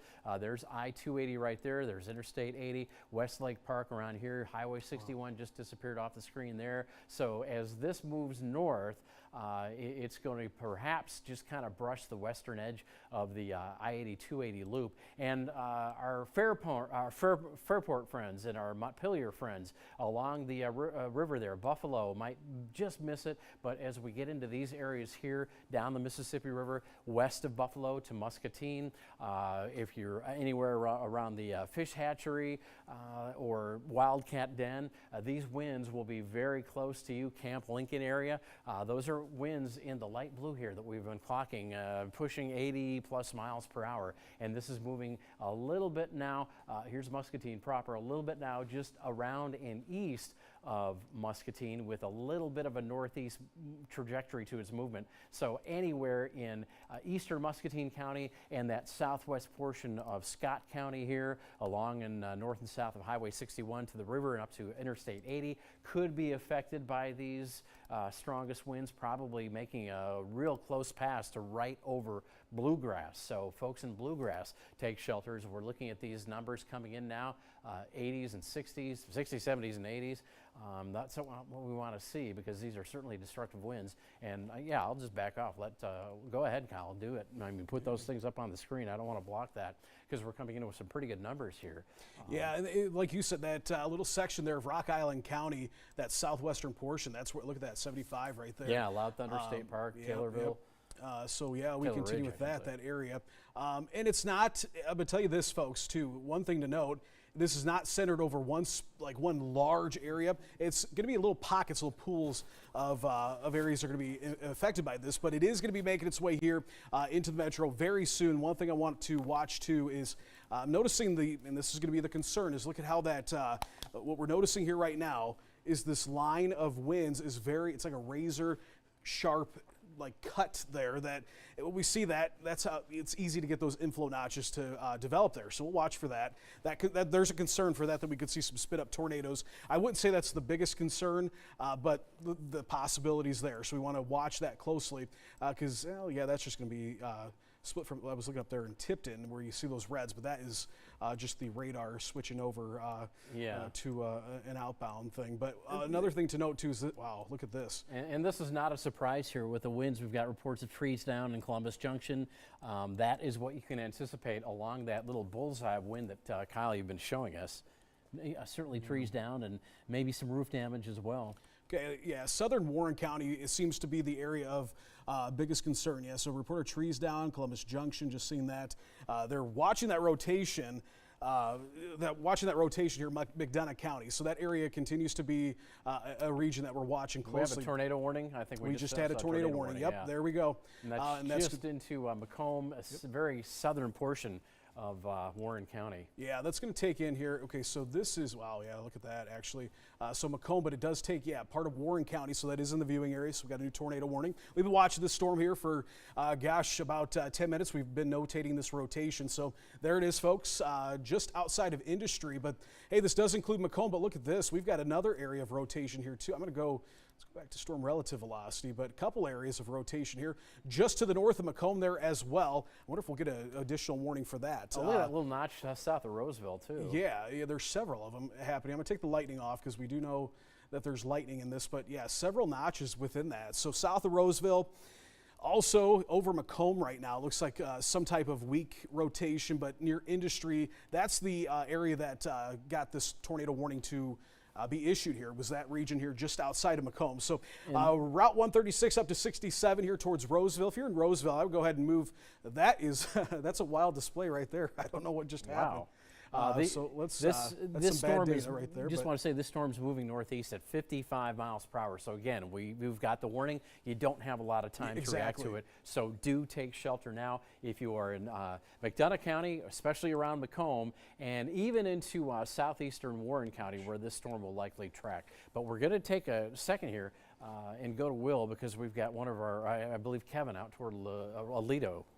Yeah, we'll go to KWQC's Kevin Core, who is live in Aledo. The storm's starting to pick up there, at the very least the wind. We're going to try to make this quick. You guys are tracking, any type of tornado warning, even if it's not exactly explicitly in our viewing area. Kevin, we want to check in with you quickly here. Yeah, just about 8:30, we finally started to see a few sprinkles hit on the windshield, and it's picked up in the last about 10 minutes or so. It's a little bit of a steady rain, but the big story here is the wind. We are finally starting to get it. What we thought was windy before has now turned up quite a bit. I would say, as a sports guy in golf terms, if you're 150 out and you'd be hitting an 8-iron, you might want to look at the hybrid to get to the green because the wind is really kicking. I don't know if you can tell the lights hanging over downtown over there, they're really bouncing in the wind. We did have one little power flash, but other than that, it's just been a lot of wind, a little bit of rain, and I know it's starting to hit us here in Aledo. And we are about to start going to look for a safe space as the storm starts to creep on us. So right now, live in Aledo, Kevin Core, KWQC TV6 News.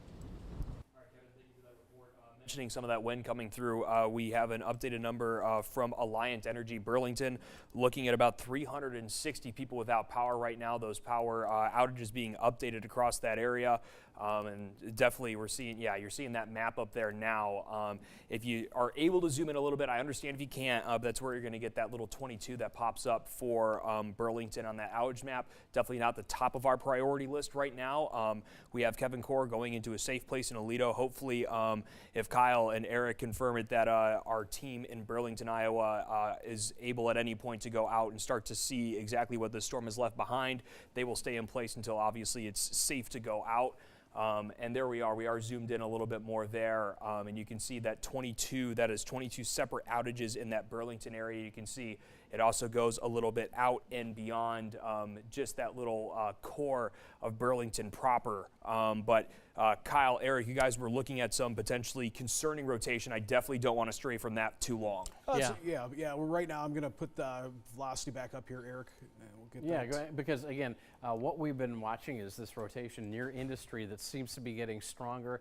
So if you are in any portion of McDonough County, say the Macomb area and northeast McDonough County, south central McDonough County, that rotation is moving your way. Not sure if it's actually connected to the ground yet. That's something they're looking at. One thing that the Weather Service has mentioned, though, is that the humidity down here, that amount of moisture in the air has ticked up, and we've been talking about that, especially today, that was one of the ingredients that was going to come late in the event.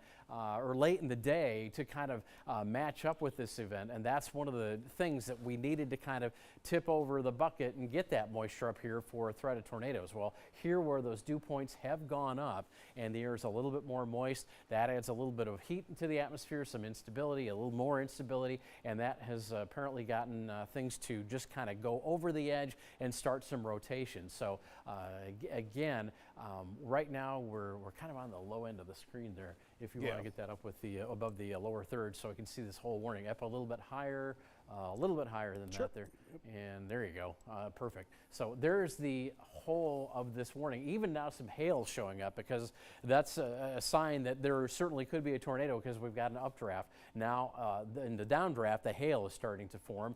This is where we have that rotation very now probably close to Macomb. It started off around Industry, so probably in this portion of the storm here, a little hard to see this far away with the reflectivity product, but there you can certainly see where we are getting likely some rotation. And another area rotation south of Roseville, just in the northern portion of the county, perhaps. But right now we are looking at this black box, which is the tornado warning for this part of the storm right here south of Macomb and moving to the north and east. This storm's moving at about 50-55 miles per hour, so you don't have a lot of time to take your shelter. That's something we recommend that you do immediately, and then we'll continue to monitor what this storm does, if there's any more suspect areas enough that any more warnings come down. Now at this point, this is one of those storms that moves, there's the Metro Quad Cities right there. This is one of these storms that moves south and east of the Metro right now, heading into Knox County, which happens to be under tornado watch.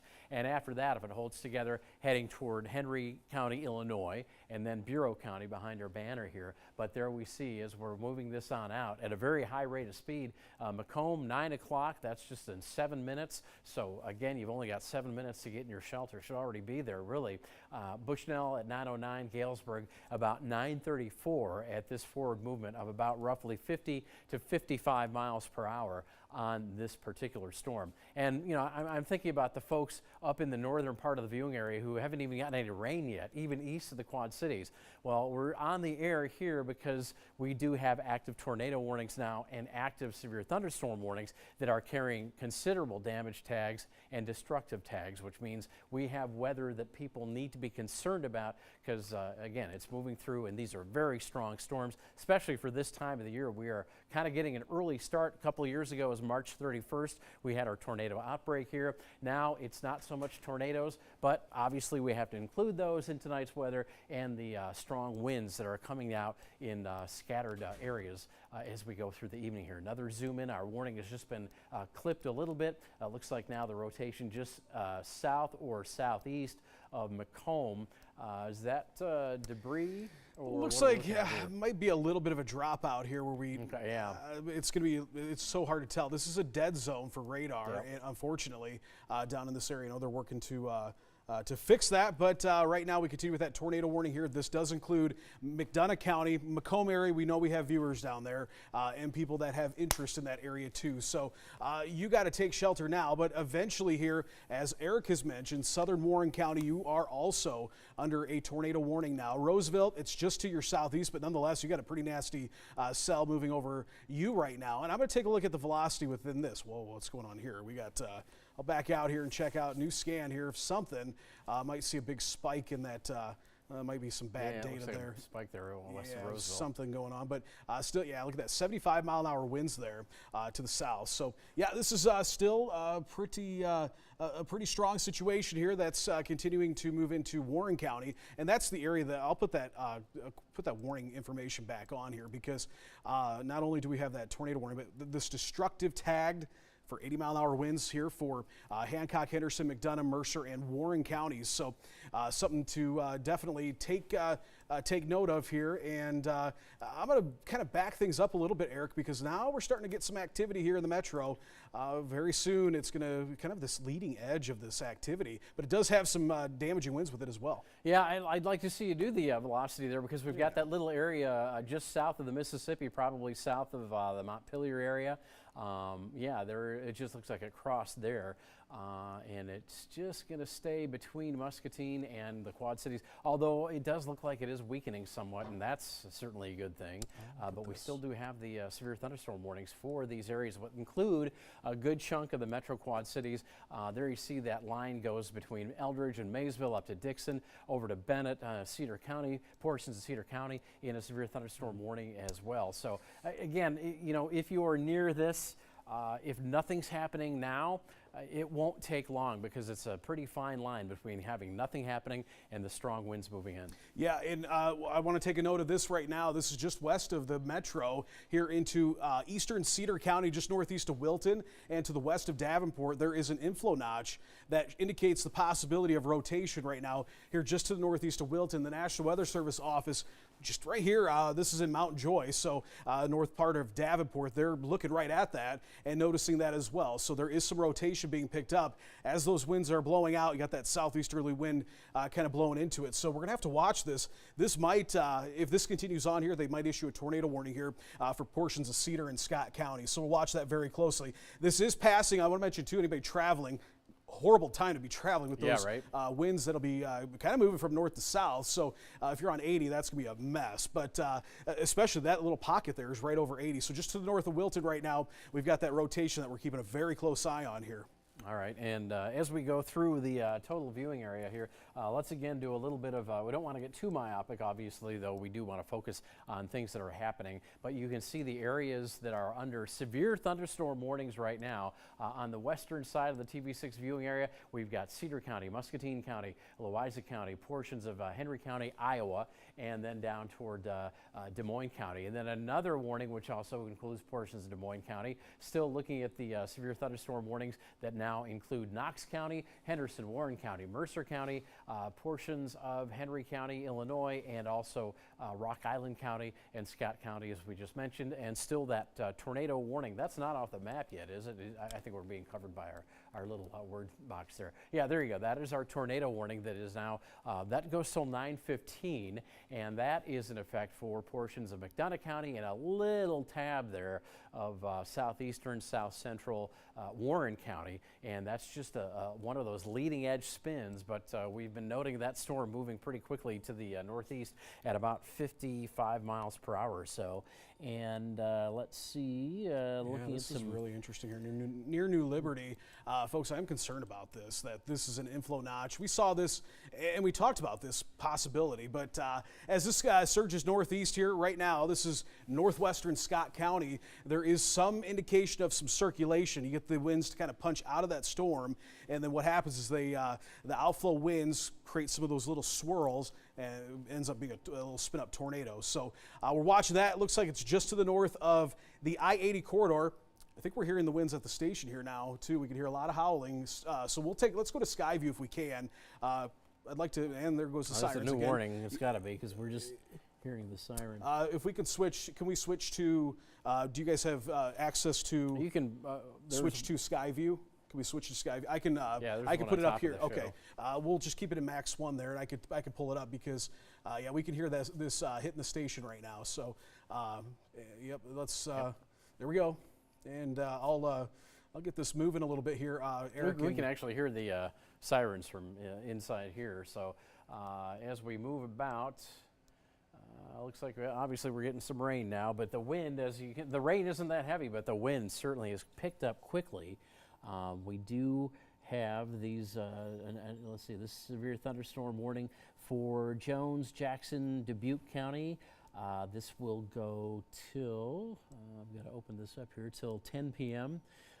What we have going on, severe thunderstorm line extending from near Backbone State Park to Delhi to Langworthy, moving northeast at 45, and that's kind of the northwestern portion of the TV6 viewing area. But again, the Quad Cities Weather Service issuing a severe thunderstorm warning until 10 p.m. for western Jackson County, Dubuque County, northern Jones County, as some storms that are along that northward batch of storms will be kind of moving east into our viewing area. And as we scan the skies, well, not much to see, of course, except we've got that wind, and you're probably hearing it at your house as well, as these strong winds now bear down on the Metro Quad Cities. Yep, I'm going to go back to radar here on Max 1. We'll keep up Max 1 there, and there you go with the latest warnings here. That pink warning is a possible tornado, too, as we know. Yep, and that's also associated with that current tornado warning we've got here for portions of Warren County. So continuing to watch that. It's a dangerous situation here for you folks in eastern McDonough County. And again, if you're in Galesburg, now Galesburg has just been added to a warning here too. Looks like Knox County now under a severe, considerable damage threat, severe thunderstorm warning there, Eric. All right, yeah, I'm just going to take a look at that and Sure. see. Yeah, I'll get the info on for you different. because it's that's going to come from the other weather that's service. from our other weather So service we'll in get the info Illinois. on that, and that is going to be 70-mile-an-hour winds, considerable damage threat. And this is going until 10 p.m. here, so all of Knox County is going to be impacted by that.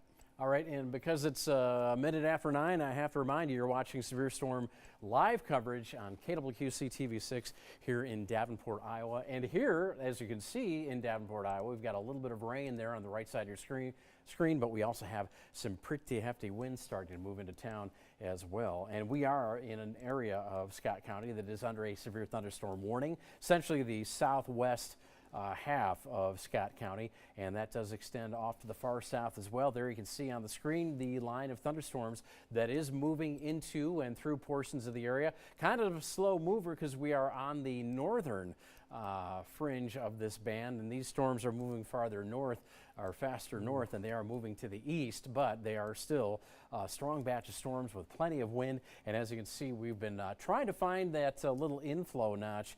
Might be right at the Scott County, Cedar County line there between Dixon and Bennett. And It's maybe, right here, yeah, I right, think, maybe yeah. right there. Just kind of getting washed out in these strong winds, Kyle. Yeah, and then here's the thing. I will say this, that it is not the most impressive thing we've seen, but it continues to be something that we're going to keep a very close eye on here. So, you know, we talk about these inflow notches, and if you remember last year, July 15th, when we saw that EF1 tornado that moved, it was about probably half a mile north of the station here. We caught it on Skyview, and that was a much different situation. That inflow notch was very evident. This is not, so this is a little bit harder to pick up. So we're going to continue to watch that, but here in the metro, I'll zoom into the metro because let's see what we've got coming in now. We can hear the squeaking, and that sound that tower makes is never fun because it certainly is a. I hope that's not the tower. That's what it is. that's squealing, but you can see some 60s here starting to move in to the Quad City Metro right now. Yeah, and you can probably hear it in your homes just as we can hear it at the station. So the situation we have right now is that the metro here, 9 o'clock, and we were gunning for about 9 to 10 p.m. for the arrival of the storms. Well, at least the western metro has gotten the storms. Now the eastern metro will follow here within the next few minutes. And look at those speeds. Just north of Milan, there's 70-mile-an-hour winds. So I mean, that's verifying here, at least on radar. And gosh, you know, this is the thing to talk about, folks, is Eric, you've mentioned this. Look how close we are to radar. 8 miles as the crow flies, so that is looking right at the base of the storm as it moves in. Yep. And these will continue to move over the Metro Quad Cities, so it's time to take shelter. It was probably time a few minutes ago, but if you're in the metro and you don't have any of these strong winds yet, it's just going to be a matter of minutes before you do. So get the kids and pets into the shelter as you make your way into the basement, if that is where your safest place is to be. Yes, and we've got, okay, they There's continue our northern warning that we yep. just mentioned, yep. Yep, they continue with that tornado warning here. Power flashes, let's see here, we're getting some power flashes. Let's see if that's on Skyview. If we can verify where those power flashes were reported. Okay, we're going to look at that. That local here? That was local, yep. Beth, if you could tell me where that, or Will. Oh, here at the station. Okay, great. Oh, okay. Yeah, Very about nice. as local as we can get. Yeah. about So let's take a look downtown, and I'll switch on Max here. We'll go back to Skyview here because you can see this surge of wind now making its way into the metro. So yeah, we're going to be watching for those pops of those transformers or the power lines. Sometimes those power lines, the wind really gets them going, and they cross over each other. They arc, and then you've lost power. So that's just how. It's never fun, right? But we kind of expect that with 70-mile-an-hour winds. But not to mention, too, here, folks, the other issue is some of the reports of structural damage, too. We've had that report. A couple areas, I think it was down into just south of Burlington, there was a report of a shed that was blown over. It was a cattle barn, actually. Yes, did hear about that. Yeah, so that takes some pretty significant winds.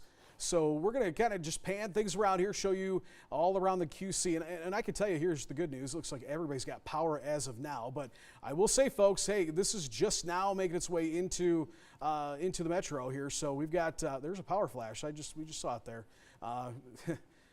But it's kind of on the north side, so as that wind is pushing there, it's hitting the infrastructure there and causing those transformers or power lines to arc. So yeah, and just to give you an idea of some of the weaker storms, what they're doing in Lynn County, 10 to 12 foot tree came out of the ground, and we're dealing with stronger winds here on this part of the state, the extreme eastern side of Iowa. So also our tornado warned storm down in McDonough County, that is still moving with a forward speed of 55 miles per hour, so you don't have a lot of time to get into your shelter. Here, though, in the metro, we're watching the winds increase and perhaps seeing the beginning of at least a few power outages. One thing I'm noticing right now, they've got the lights on at John O'Donnell Stadium, or Modern Woodman Park, I'm sorry, you know how old I am. But yeah, interestingly enough, I wonder if they're going to get that turf in pretty soon. It's been nothing but dirt there pretty recently, but this watering might help. That's another thing, too. That'll make everybody dizzy there. Well, yeah, on that. One thing, and it kind of an interesting thing, a byproduct of these storms with the lightning and the rain, we'll get some nitrogen down to the surface. So I'm thinking after today, especially into next week when we warm up again Monday and Tuesday, our lawns might look a little bit greener. as we get spring going. But this is a little bit of an early start here in the Quad Cities for a round of storms that is this intense, not only with the wind, but obviously you can see we've got a tornado warning in the viewing area, just southern Henderson County and much of McDonough County right now. There you can see where the leading edge of the storms is, south of the Metro Quad Cities in southeast, really, as they're now just getting into Knox County, really getting far north into Warren County. There's Monmouth up there. You're already past the leading edge of the storm, so your wind is blowing quite readily. And as we do track what's left of this tornado warning here, 9:14 Bushnell, 9:30 or so Abingdon, on to Galesburg by about 9:40. And as you can see on our clock there, it's just a few minutes after 9 o'clock right now. So as we see this storm progressing to the north, at this point still has rotation. We haven't gotten any confirmation on any tornado at this point, but remember, nighttime, a lot of rain, it would really be hard to see anyway. So that's why you need to just take the word from the radar that we do have that rotation there, which we've been showing you. And as that continues to move to the northeast at about 55 miles per hour, boy, if you're east of Macomb and north of say in the northeastern McDonough County, you really need to be taking shelter now. There's a lot going on with that wind there. So something's happening. It's not the classic tornado signature, but it certainly does indicate that we've got quite a rambunctious atmosphere in those areas, if you will. So our warning continues till I believe 9:15, so continue to take shelter in those areas. Yeah, I'll back out here and kind of get a bigger, broader view once again, see what's going on in all areas. We'll go back to the velocity, and you can see right here in the metro, we're starting to see, looks like just to the south of the, at least of, I'd say south of Davenport here, near Milan. That is an area, right down 67. looks like a pool of some pretty, probably say damaging, 64-mile-an-hour winds. It's going to be around Sherrard there. Yep, here into, looks like a little area also. Okay, we got a new warning coming out here. This is going to be for the entire TV6 viewing area at this point. Wow. So impressive. We don't see this very often, folks. So what I'll do, if we can come back out here, we'll give you an update of what we've got here. We got a new warning that has been issued. This is going to be a pretty expansive warning. Let me get it out of, there we go. Okay, is this the new one? Yes, this is. Yep, that's the one. So this now includes, we've got Bureau County, all of Henry County, Illinois, most of Whiteside County, just outside of Sterling though, but eventually your time will come here before long. Also a little corner of Carroll County, all of Clinton County, all of Scott County, and then we go up into the southern portion, probably up to Maquoketa there, also into Jackson County. This is a considerable damage threat, tagged severe thunderstorm warning for 70-mile-an-hour winds. This is in effect until 10 p.m. So you folks in those areas might hear your sirens start to go off, and it's a good bet to start moving indoors and take your precautions now. Yeah, and I just want to, we had a report from a tree down over an intersection in Columbus Junction. It was 2nd Street and where, Will? Yeah, one sec. Out in Louisa County, 2nd Street and Highway 70 in Columbus Junction. They are temporarily closed due to that tree down, at least one tree down across the roadway. So we've heard reports, and now we're hearing it from confirmed sources with the Louisa County Sheriff's Office that there are indeed not only trees getting knocked down by this wind, but it's closing down some roads as well. Hopefully no one's traveling that would impact them, but just important to note as well. Yeah, right. Okay. Here's some more information. That last warning that we had go out to the severe weather that we're experiencing here. 60 to 70 mile per hour winds, pretty consistent.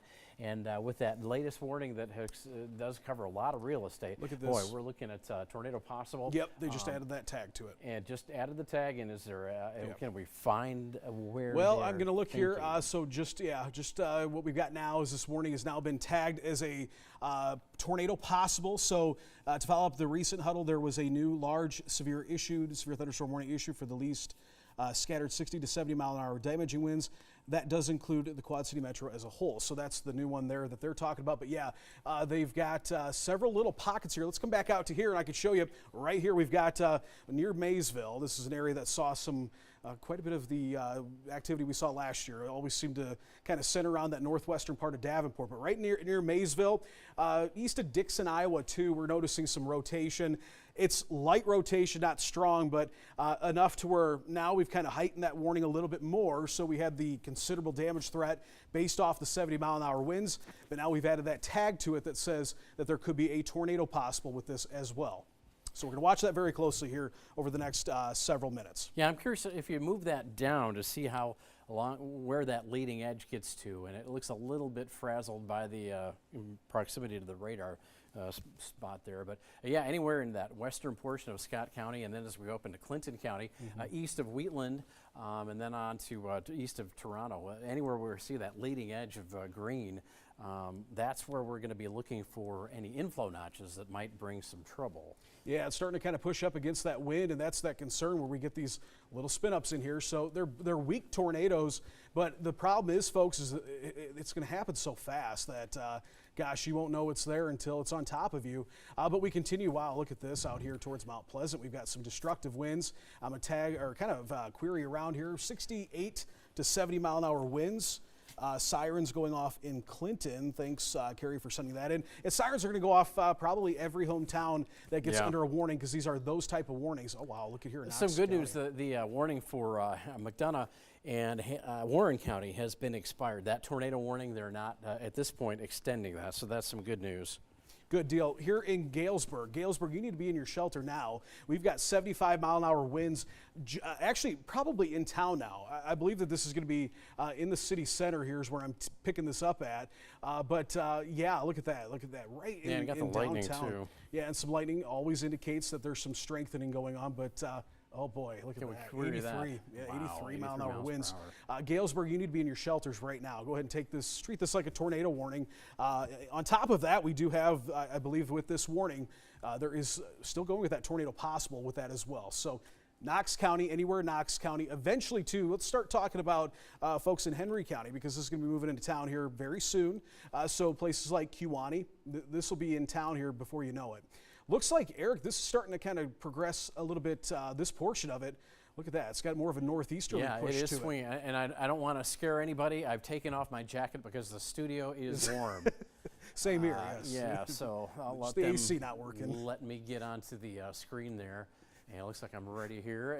Yeah, here you look south of the Quad City. This is what Kyle was talking about. And this was showing up on Exact Track fairly well, that everything south of I-80 would at one point start to swing a little more quickly, as probably back here. And you can kind of see it with these lighter blues here in southeast Iowa, kind of pushing this leading edge of the storms a little bit faster here south of I-80. And if you've been with us the last few days, you've noticed that south of I-80 seem to have the greatest potential for the strongest winds and perhaps some isolated tornadoes. So far, we've already been through one tornado warning, but there you can see that we've got those stronger winds really rushing through Knox County right now as these continue to move to the east and perhaps a little bit north. Stark County, Southern Bureau County probably could be anticipating getting in on some of those strong winds. And we do have a warning that includes Western Bureau County already, as well as Henry County, Illinois, all the way down through Knox County and back up to the northwest through the Metro Quad Cities. So again, that's that large warning that Kyle was just talking about being issued. So these are areas where, yeah, you really need to be in shelter, because these storms are moving quickly and they can bring with them not only these winds, and we've been clocking these winds with Doppler radar at anywhere from 60 to 80 plus miles per hour. But obviously, we're also on the hunt for these little spin-up tornadoes on the leading edge of these storms. And even once the leading edge of the storm is past you, doesn't mean you're in the clear by any means, because there are still very high potential for damaging winds behind the leading edge of the storms. And right now, we're locking in on maybe a little rotation. That's around Preemption, Illinois, just north of Iowa, right down Highway 67, Metro Quad Cities right here, just south of the Metro on 67. So that's something we'll continue to watch as well as we highlight that area. Maybe a little rotation again. The leading edge of the storms, maybe a little farther to the east than that rotation shows, but behind the leading edge, we can still get some of those strong winds and those opposing winds that kick up the spins and bring us isolated tornadoes. That's been the threat. And there you can see the details details of this particular warning that Kyle just had up there. That warning for winds that were about 70+ miles per hour. Clinton, Henry, this is a big one. Clinton County, Iowa, Henry County, Illinois, Mercer County, Illinois, Rock Island County, Illinois, Whiteside County, Illinois, and Scott County, Iowa. Chance for winds in excess of 70 miles per hour. That's potentially causing considerable damage. That's why that warning has that particular tag. Yeah, going to look at this line here too. We've got some new warnings coming in here. Issue severe thunderstorm warning. We're in McDonough County. 70-mile-an-hour winds down there. We'll talk about that here in a second. But here in the metro, if you're in the metro, look at this. Man, this is going to be in Rock Island. So what I'm going to do here is, let's see here. Let's get the modern Woodman camera up in Rock Island here. We're going to see, I'm going to kind of pan things around here. And what we'll see here is what I'm looking at radar here, and it's showing some 70-mile-an-hour winds here just now moving into Rock Island. So we're going to point this to the south here into the heart of Rock Island, where we'll see this start to move in here. And again, we could probably see some of those power flashes at times as some of the power lines get impacted by this. And also just overall what we're going to see is that wind starting to push in as well. So we'll keep a close eye on that. I am going to go back to radar. We'll be watching that very closely here, but we'll watch. We'll get back to the radar display here and look at what we've got across the area right now. I'll zoom back into that. Yeah, I do want to note is there is a new tornado warning. It's not for the viewing area, but close enough here, just outside into Fulton County, Illinois. So Galesburg, the concern is going to be this storm that's over top of you right now, and now eventually moving into the Woodhull area. We're talking Bishop Hill, Kewanee, eventually Anawan, Atkinson. You'll be impacted by this. Galva in there too. Galva's in there too, and right that's a pretty strong. 74. Yeah, look at that. That's a pretty still holding its own there. As far as intensity of that storm. So I'm going to put a path. We haven't really done a path here in a hot minute. So we'll get this here. This is moving a little bit more to the northeast, and there we go. And again, that is embedded well before the leading edge of the rain, but it's just that first thunderstorm behind the leading edge of just the rain where we're picking up a lot of strength quickly. So this would, I think it's going to move southeast of the Quad Cities at that trajectory, but let's look at Geneseo and Cambridge. Geneseo, 938, so that would put it into Cambridge a little bit earlier than that. Burlington storm damage that we have, and again, we've been hearing reports of winds in Burlington in excess of 60 to 70 miles per hour. Wow, Memorial Auditorium, there you see it on the side of your screen. There's definitely some downtown damage in Burlington. Do we have any other photos along with that one? I think that's the only one we have. Okay. Cape Pattage is down there with Bradley Burton as well. Seeing that was the one thing that I think really got called out by a lot of people down in that Burlington area. And I mean, the damage speaks for itself. I mean, that shows you just the power these winds packed in this storm. Yeah, that's looks like the awning structure to the Memorial Auditorium now ripped off the building and on the ground. And so I would assume that as we get farther into this and then into daylight tomorrow, we'll be spotting and getting reports of a lot more damage across the area. There are the thunderstorms that Kyle's working through here in terms of looking at the potential wind speeds. And as we've got this thunderstorm warning here for Fulton and Knox County, well, Knox County, the TV6 viewing area, there's Galesburg, there's Henderson, there's I-74. And this one has the chance for 70+ mile per hour winds. Goes till, I believe, 10 o'clock. So that's looking at the areas of blue that really highlight where the strongest winds are. You see in excess of 70 miles per hour right now out of Galesburg proper, and it has moved on. It's moving up Highway 34, so eventually that will get into Kewanee and those portions of northern Knox County, southern Henry County. There's Galva along that little east-west stretch of Highway 34. There's Kewanee, and that's, boy, right, you can kind of see that line right there, the leading edge of the strongest storms. This is wind blowing out of those storms and kind of leading the heaviest rain there. So that's already moved through Galesburg. It's on the way essentially right up Highway 34. And once it gets into southern Henry County, Illinois, anywhere, say, around and east of Woodhull to Galva, Bishop Hill, on the way to Kewanee, probably if it makes it all the way up to I-80, right around Anawan, maybe in the vicinity of Atkinson as well, and then into western portions of Bureau County. So again, this is what we're watching, these pockets of strong wind, and at times along the leading edge of those winds, like right here, there you can kind of see that color change, little indentations that would give us the thought that there could be something rotating there, those spin-up tornadoes. And if we do have those, which we occasionally have, we get the warnings from the Weather Service for tornadoes. Thankfully, we haven't seen or heard of any tornado reports at this point or any real tornadoes, but nonetheless, we've got these strong winds that are moving through. And you can see this, this is an hour radar scan, and you can see this thing comes from off the screen here, barreling through Cedar County into western Scott County, western Clinton County as well, almost lining up with 61, where it makes that little bit of a northwest curve. You've got the go-kart track there. You've got eventually the drive-in theater south of Macokota. So it's lining up almost parallel to that little northwest bend of 61. Folks and friends in Delmer, get ready to take shelter, as you are under this warning as well. And you can see that as we get north of the I-80 corridor, that leading edge of wind might not look as strong as it is in parts of the area south, especially toward Knox County right now, southern Henry County, Illinois, and perhaps more real strong winds, if not some inflow to the back of the storm coming into southeastern Iowa right now. Yeah, kind of thinned things down here. Took all the, these radars. We like all the data that we can see on it, but this kind of brings it down to show you kind of where exactly the strongest of this system is. And I'll say right now, Knox County, eastern half of Knox County, just moving through Galesburg. What does this mean for you folks in southern Henry County? It means Kewanee, Bishop Hill, Cambridge. You folks need to take shelter now because we're going to see probably some 70-mile-an-hour winds here before long. The metro doesn't look terrible right now, but we had one surge of wind, and I'm wondering, Eric, we'll have to look at this. If this line of winds here is the outflow winds, I talked about this earlier today. This was going to be a thing. If we could see those winds outflow from the storm and kind of race the storm and do what it's doing here, it could stabilize everything in front of it. And as that line moves to the northeast, we could see these storms kind of weaken a little bit. So might be seeing that here.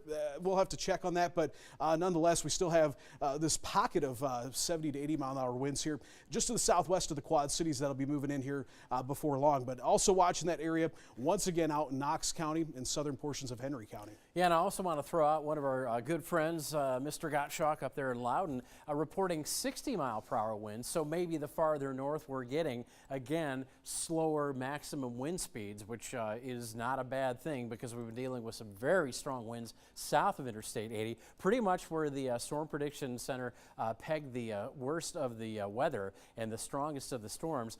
I mean, it's nothing to sneeze at north of I-80, but if we're looking at maximum 60-mile-per-hour winds in Loudon versus some of the 80-plus mile-per-hour winds that we've had to the south, maybe that's a good thing for the northern part of our area. But there, as you can see, we've kind of stripped away everything, getting right down to the warnings. This huge warning right here that includes most of the center part of the TV6 viewing area. That is for damaging winds, perhaps considerable damage from these 70-mile-per-hour winds, and it includes Clinton, Henry, Mercer, Rock Island, Scott, Whiteside. That's Henry County, Illinois, by the way.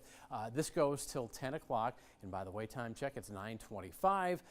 If you look to the south, we've still got some rain coming in and some warnings for the southern portion of the TV6 viewing area as well, and that's where there have certainly been some tornado concern, but more now translating over to a strong wind concern, and that's certainly for Knox County, where we have winds potentially 70 miles per hour, which could produce considerable damage, especially now we've got some stronger storms actually moving into the area following up that burst of wind that we had, which is now probably as far northeast as northeastern Knox County, ready to get into the Kewanee area in a few minutes, and then up 34 to where 34 gets very close to I-80 there west of Princeton. So everybody really needs to be on guard right now. There it is. It looks like it's actually moved a little farther north, Woodhull to Bishop Hill, maybe over to Galva eventually, but right now it looks like Woodhull to Bishop Hill getting the strongest of those winds. And there you can see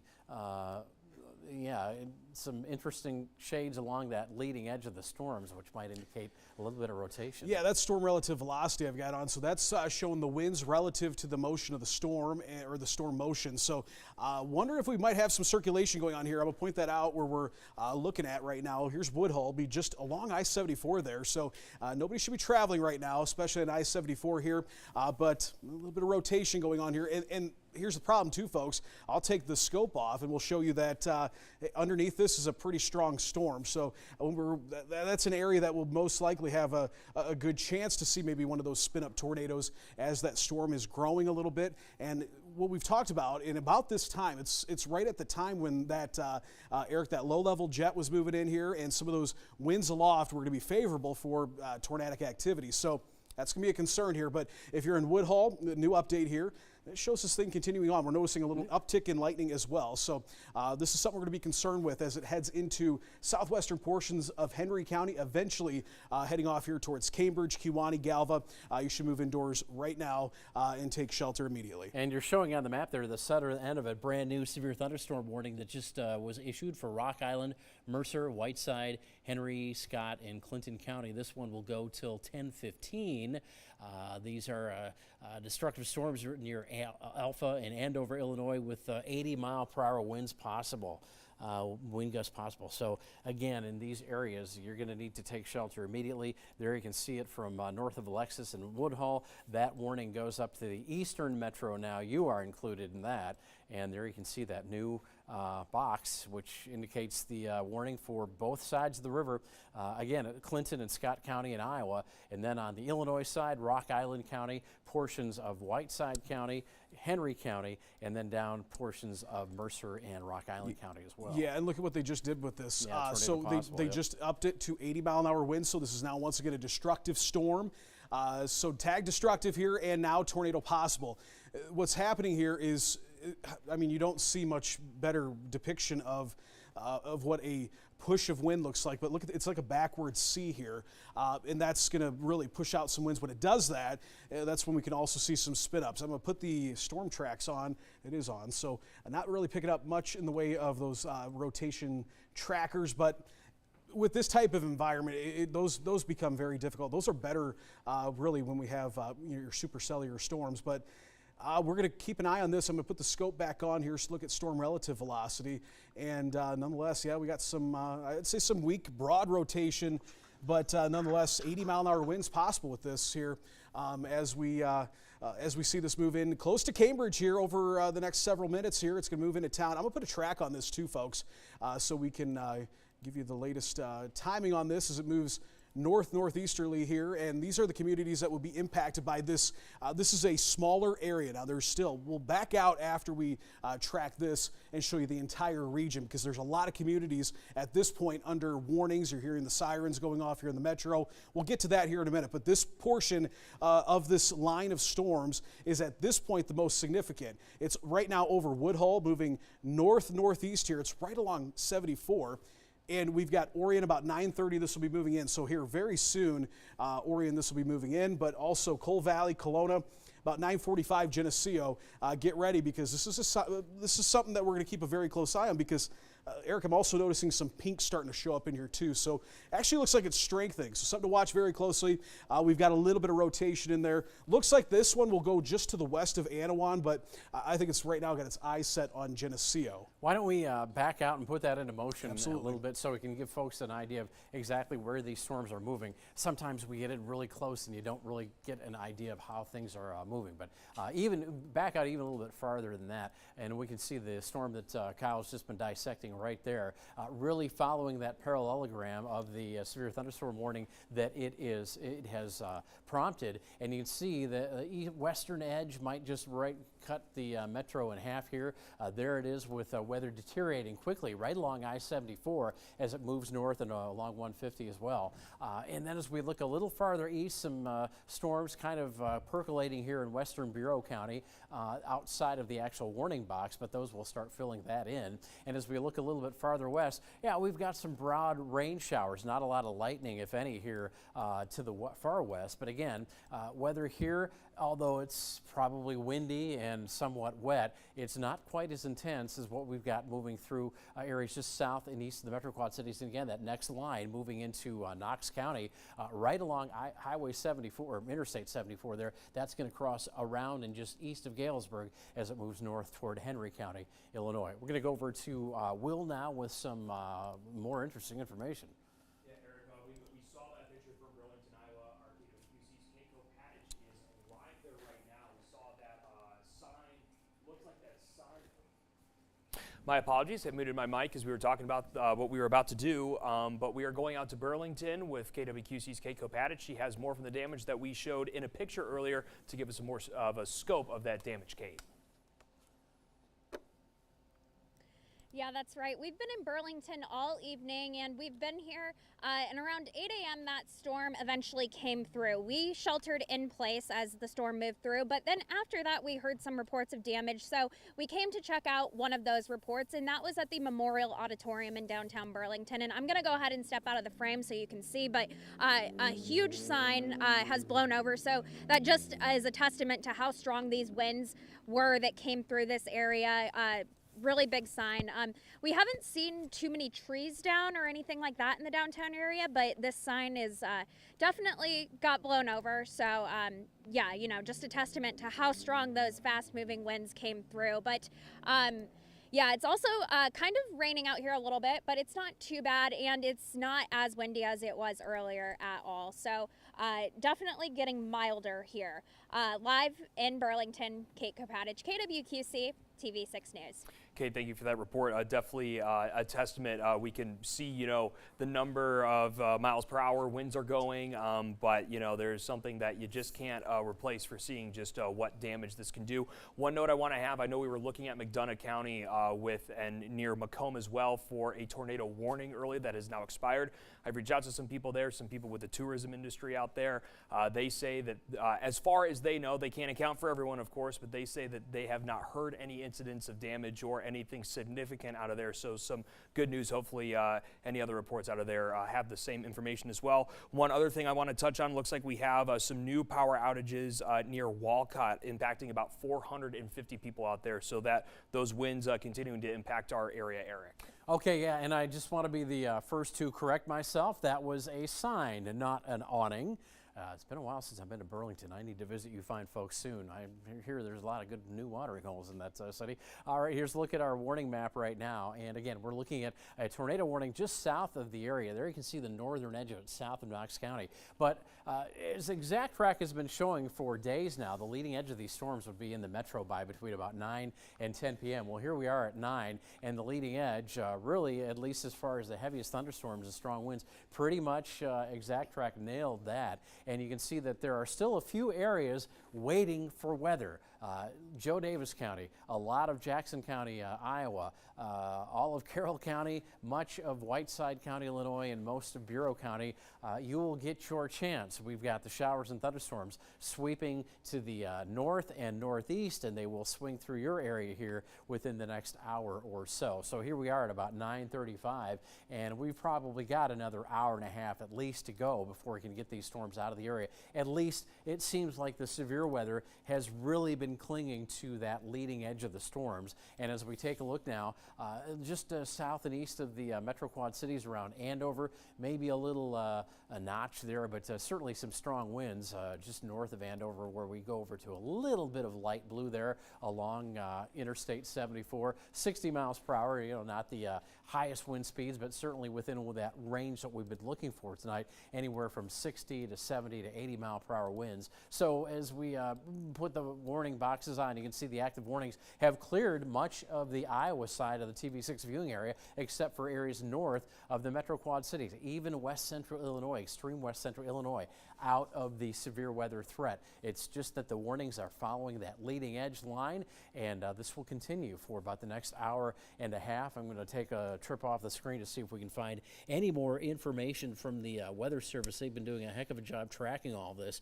and it looks like we're still keeping a close eye on that storm in Henry County near Orion, which just has a little bit of an inflection point of outflows, so that could indicate what that means, a little rotation, and there you can see that poker chip there kind of indicating that. Yeah, just as you mentioned that just popped on there, rotation being indicated here near I-74. This is north of Woodhull.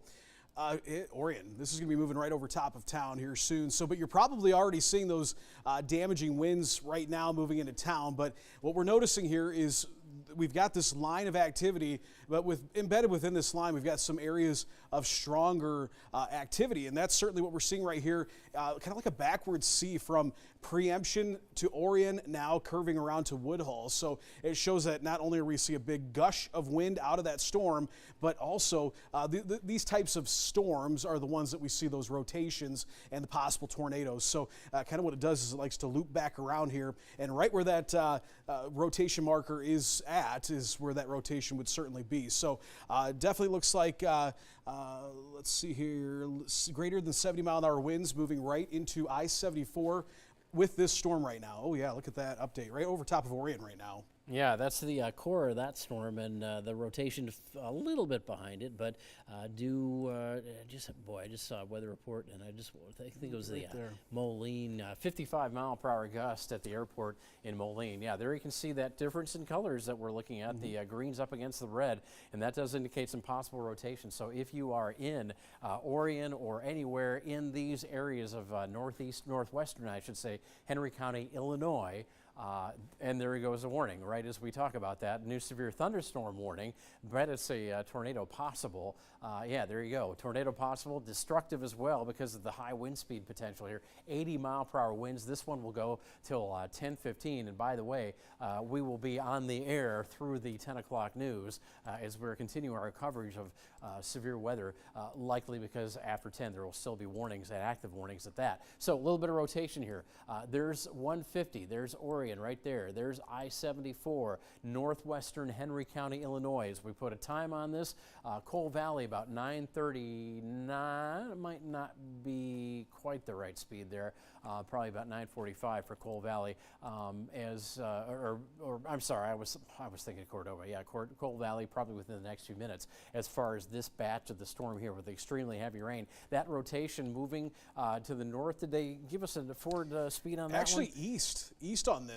Northeast. And I'm gonna. Okay. No, actually, east is. Oh yeah, is that's part of the line that's kind of swinging. Yeah, and that's what we typically we do see that with these. But I'm interested to see what they do here because I'm noticing some rotation right at a pretty crucial time and a crucial point with the storm.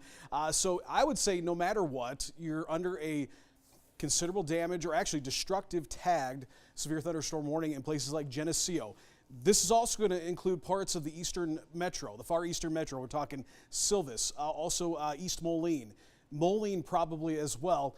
Then you go to Joslin, Cordova. You folks are going to be impacted by this particular storm here that we are noticing some rotation with here. In addition to that, here's the big problem is these winds. This is I-74 right here. These winds are going to surge right up I-74, right up to the Big X, and eventually over to I-80 here, probably within the next 15 minutes or so. Yeah, and it's right on the way to I-88 as well, once it goes up a little farther north into Whiteside County after it gets done with Henry County. But yeah, 65-mile-per-hour forward movement on this storm. Not only that, but the 80-mile-per-hour wind potential and, of course, the rotation that we're looking at. So if you are in the path of this storm, Cole Valley to Geneseo, over to Cambridge, and especially up toward Joslin, I-88, where I-88 begins at I-80. You folks need to be taking shelter right now because we've got a screamer coming your way. And yeah, we can see where the likely rotation is possibly right there, just as Kyle mentioned, generally south, maybe just south-southwest of the Big X. Yeah, okay, all right, there you go. And Kyle, thank you for highlighting that. You can see that a little change in colors there with a little bit of a light green up against some red. That moving to the east-northeast pretty quickly, 65 miles per hour. And again, that's been kind of the trend with our storms tonight. We've been seeing these move very quickly to, well, wherever they're going, 55 to 65 mile per hour storms. So that doesn't give you a lot of time to act once you get a warning. So if you are up here toward Joslin, Geneseo, in those areas there, this is your time. Not to say that it's too late up there between, say, Cambridge and Cole Valley, but yeah, you need to be in your shelter already, maybe watching us on your QC weather First Alert Weather app. There is the active warning, and boy, they anticipate this storm to be fairly wide as it makes its northward move, and it will affect portions of Iowa as well. So there, as you see, LeClaire and Princeton really in the path of that storm before it juts off to areas south of Clinton and back into Illinois, southwestern portions of Whiteside County. Even you folks in LeClaire and Port Byron and Princeton, Iowa, need to be considering taking your shelter right now, because this one is screaming a little bit farther toward the central and west end of this warning box, and there you can kind of see it make that path. It goes right up along the Mississippi. There's LeClaire, Port Byron across there. There's Princeton up there where 67 breaks a little bit away from the Mississippi, and then on to Clinton with this warning probably, this warning is out till, is it 10:15, I think. Yeah, well, you're looking at that. I'm moving our cameras here. Just so give me just a second, because this is going to take. This warning is going out in. until 10:15. So by the time this warning or this storm hits the northern portion of the warning, we're talking about Clinton maybe being involved with this storm at 10:20, 10:25, that kind of thing. Are you seeing anything interesting out there? I just moved Skyview here on top of the building to the east, because point at that storm. because you can see the metro here. That significant storm here that's got that potential for some rotation. But in addition to that, we're also watching for the possibility of some damaging winds.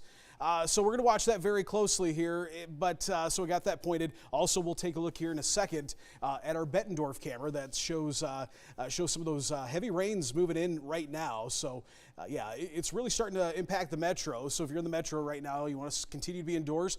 Big lightning bolt there. So that shows intensity. That shows that this is actually really increasing in intensity here, and that's that storm that we're concerned with just off to the east here towards getting close to Joslin here.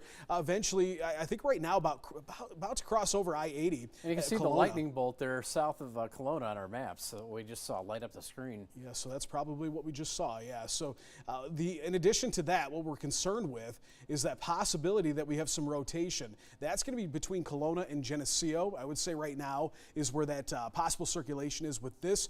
And the damaging winds too are also a concern as well. Now we do have some damage pictures, I should say, from Eldridge. If we could take a look at those here, I know the control room will pop those up here. When you do, let us know.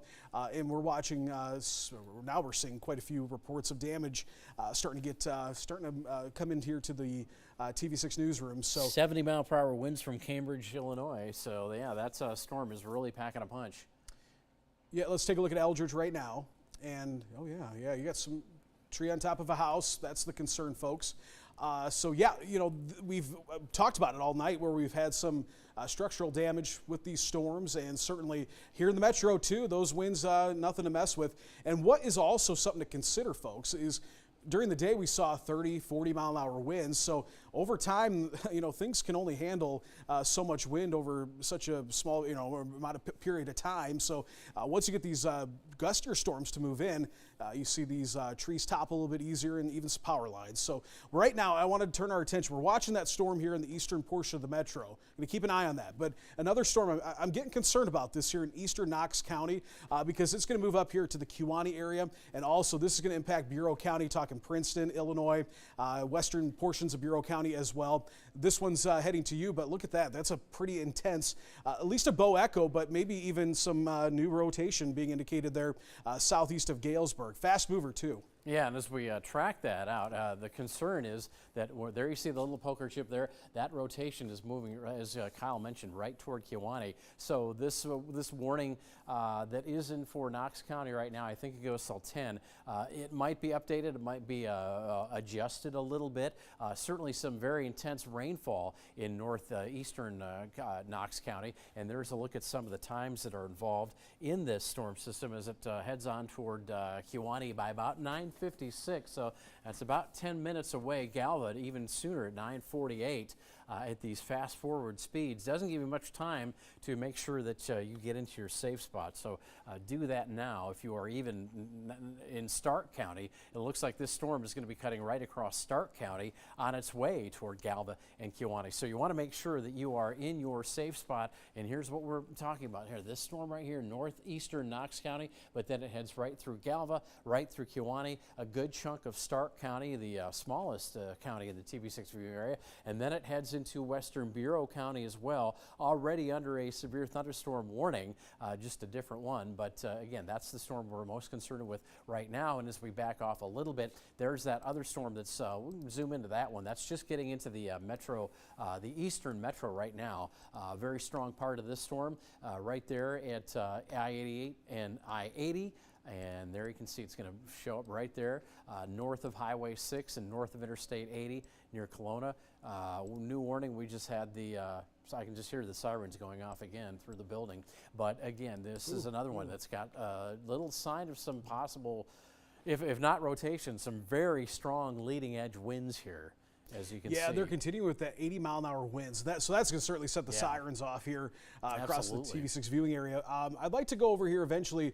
We'll get ready because we're going to check power outages. But first off, yeah, that circulation, Eric, is kind of in between Kelowna, Geneseo, heading towards Joslin right now. So still concerned with this. I mean, you look at the returns, how heavy the rain is inside the storm, and look at this. I mean, we're still, we've got these reds showing up here, folks. So yeah, this is a concerning situation here for Kelowna. I do know, I saw just a brief look that in the Orion area, we've got quite a few power outages at this time. So let's see, continuing with this warning. So Bureau County, continue with that one. That includes Bureau County, Henry County, much of the area. That one is continuing as well. So Will, let's get an update on those power outages right now. Yeah, you mentioned the reds that you're seeing on the radar. There's a red that you see there towards the bottom of your screen there on the outage map. That is Orion. We're looking at north of 600 outages there. I believe 608. You're starting to see some small ones, those yellow dots on your map right around the Quad City Metro. A lot of those are between 1 and 5. There's one that's about 70 in there as well. So we're starting to see those power outages rack up in the Quad City Metro now. We mentioned one near Walcott for a few hundred people there as well. And again, Burlington kind of the first to feel the brunt of the storm, about 360 outages still at last check. All right, if we could go, look at this, Eric, right here. This tells a story. Look at that northward motion of that, but you got that red, that wind moving away from the radar, and that's kind of tucking in there. Joslin, I take your tornado precautions right now. Yeah, we're looking at this area right there. I mean, right in there, it looks like. How fast it's moving, too. And we are just seeing that thing move. Well, this is one of the storms that I think was one of the 60-mile-per-hour storms. Yeah, this is this motion, this is an hour. This is over an hour's time. Look how fast it's moved and how much real estate's covered in that time. And so if you're between Geneseo up to Joslin right there, that could be a rotation that not necessarily is reaching the ground, but you don't want to take that chance. It could be on the leading edge here. So these areas right here, you do want to take shelter immediately, and that would be portions of Whiteside County, also southern portions, I'm sorry, that's northeastern Henry County, Illinois. There's Whiteside County here and portions of Rock Island County right in that area where Interstate 88 juts off of I-80 and then to the east of that, all the way between a line from Joslin to Geneseo. Take shelter in these areas immediately because that is showing a fairly good signature for a leading edge rush of wind and some rotation. This is part of the warning that goes till 10:15, I believe. Yep, and just continuing on with this, it's considered a destructive severe thunderstorm warning.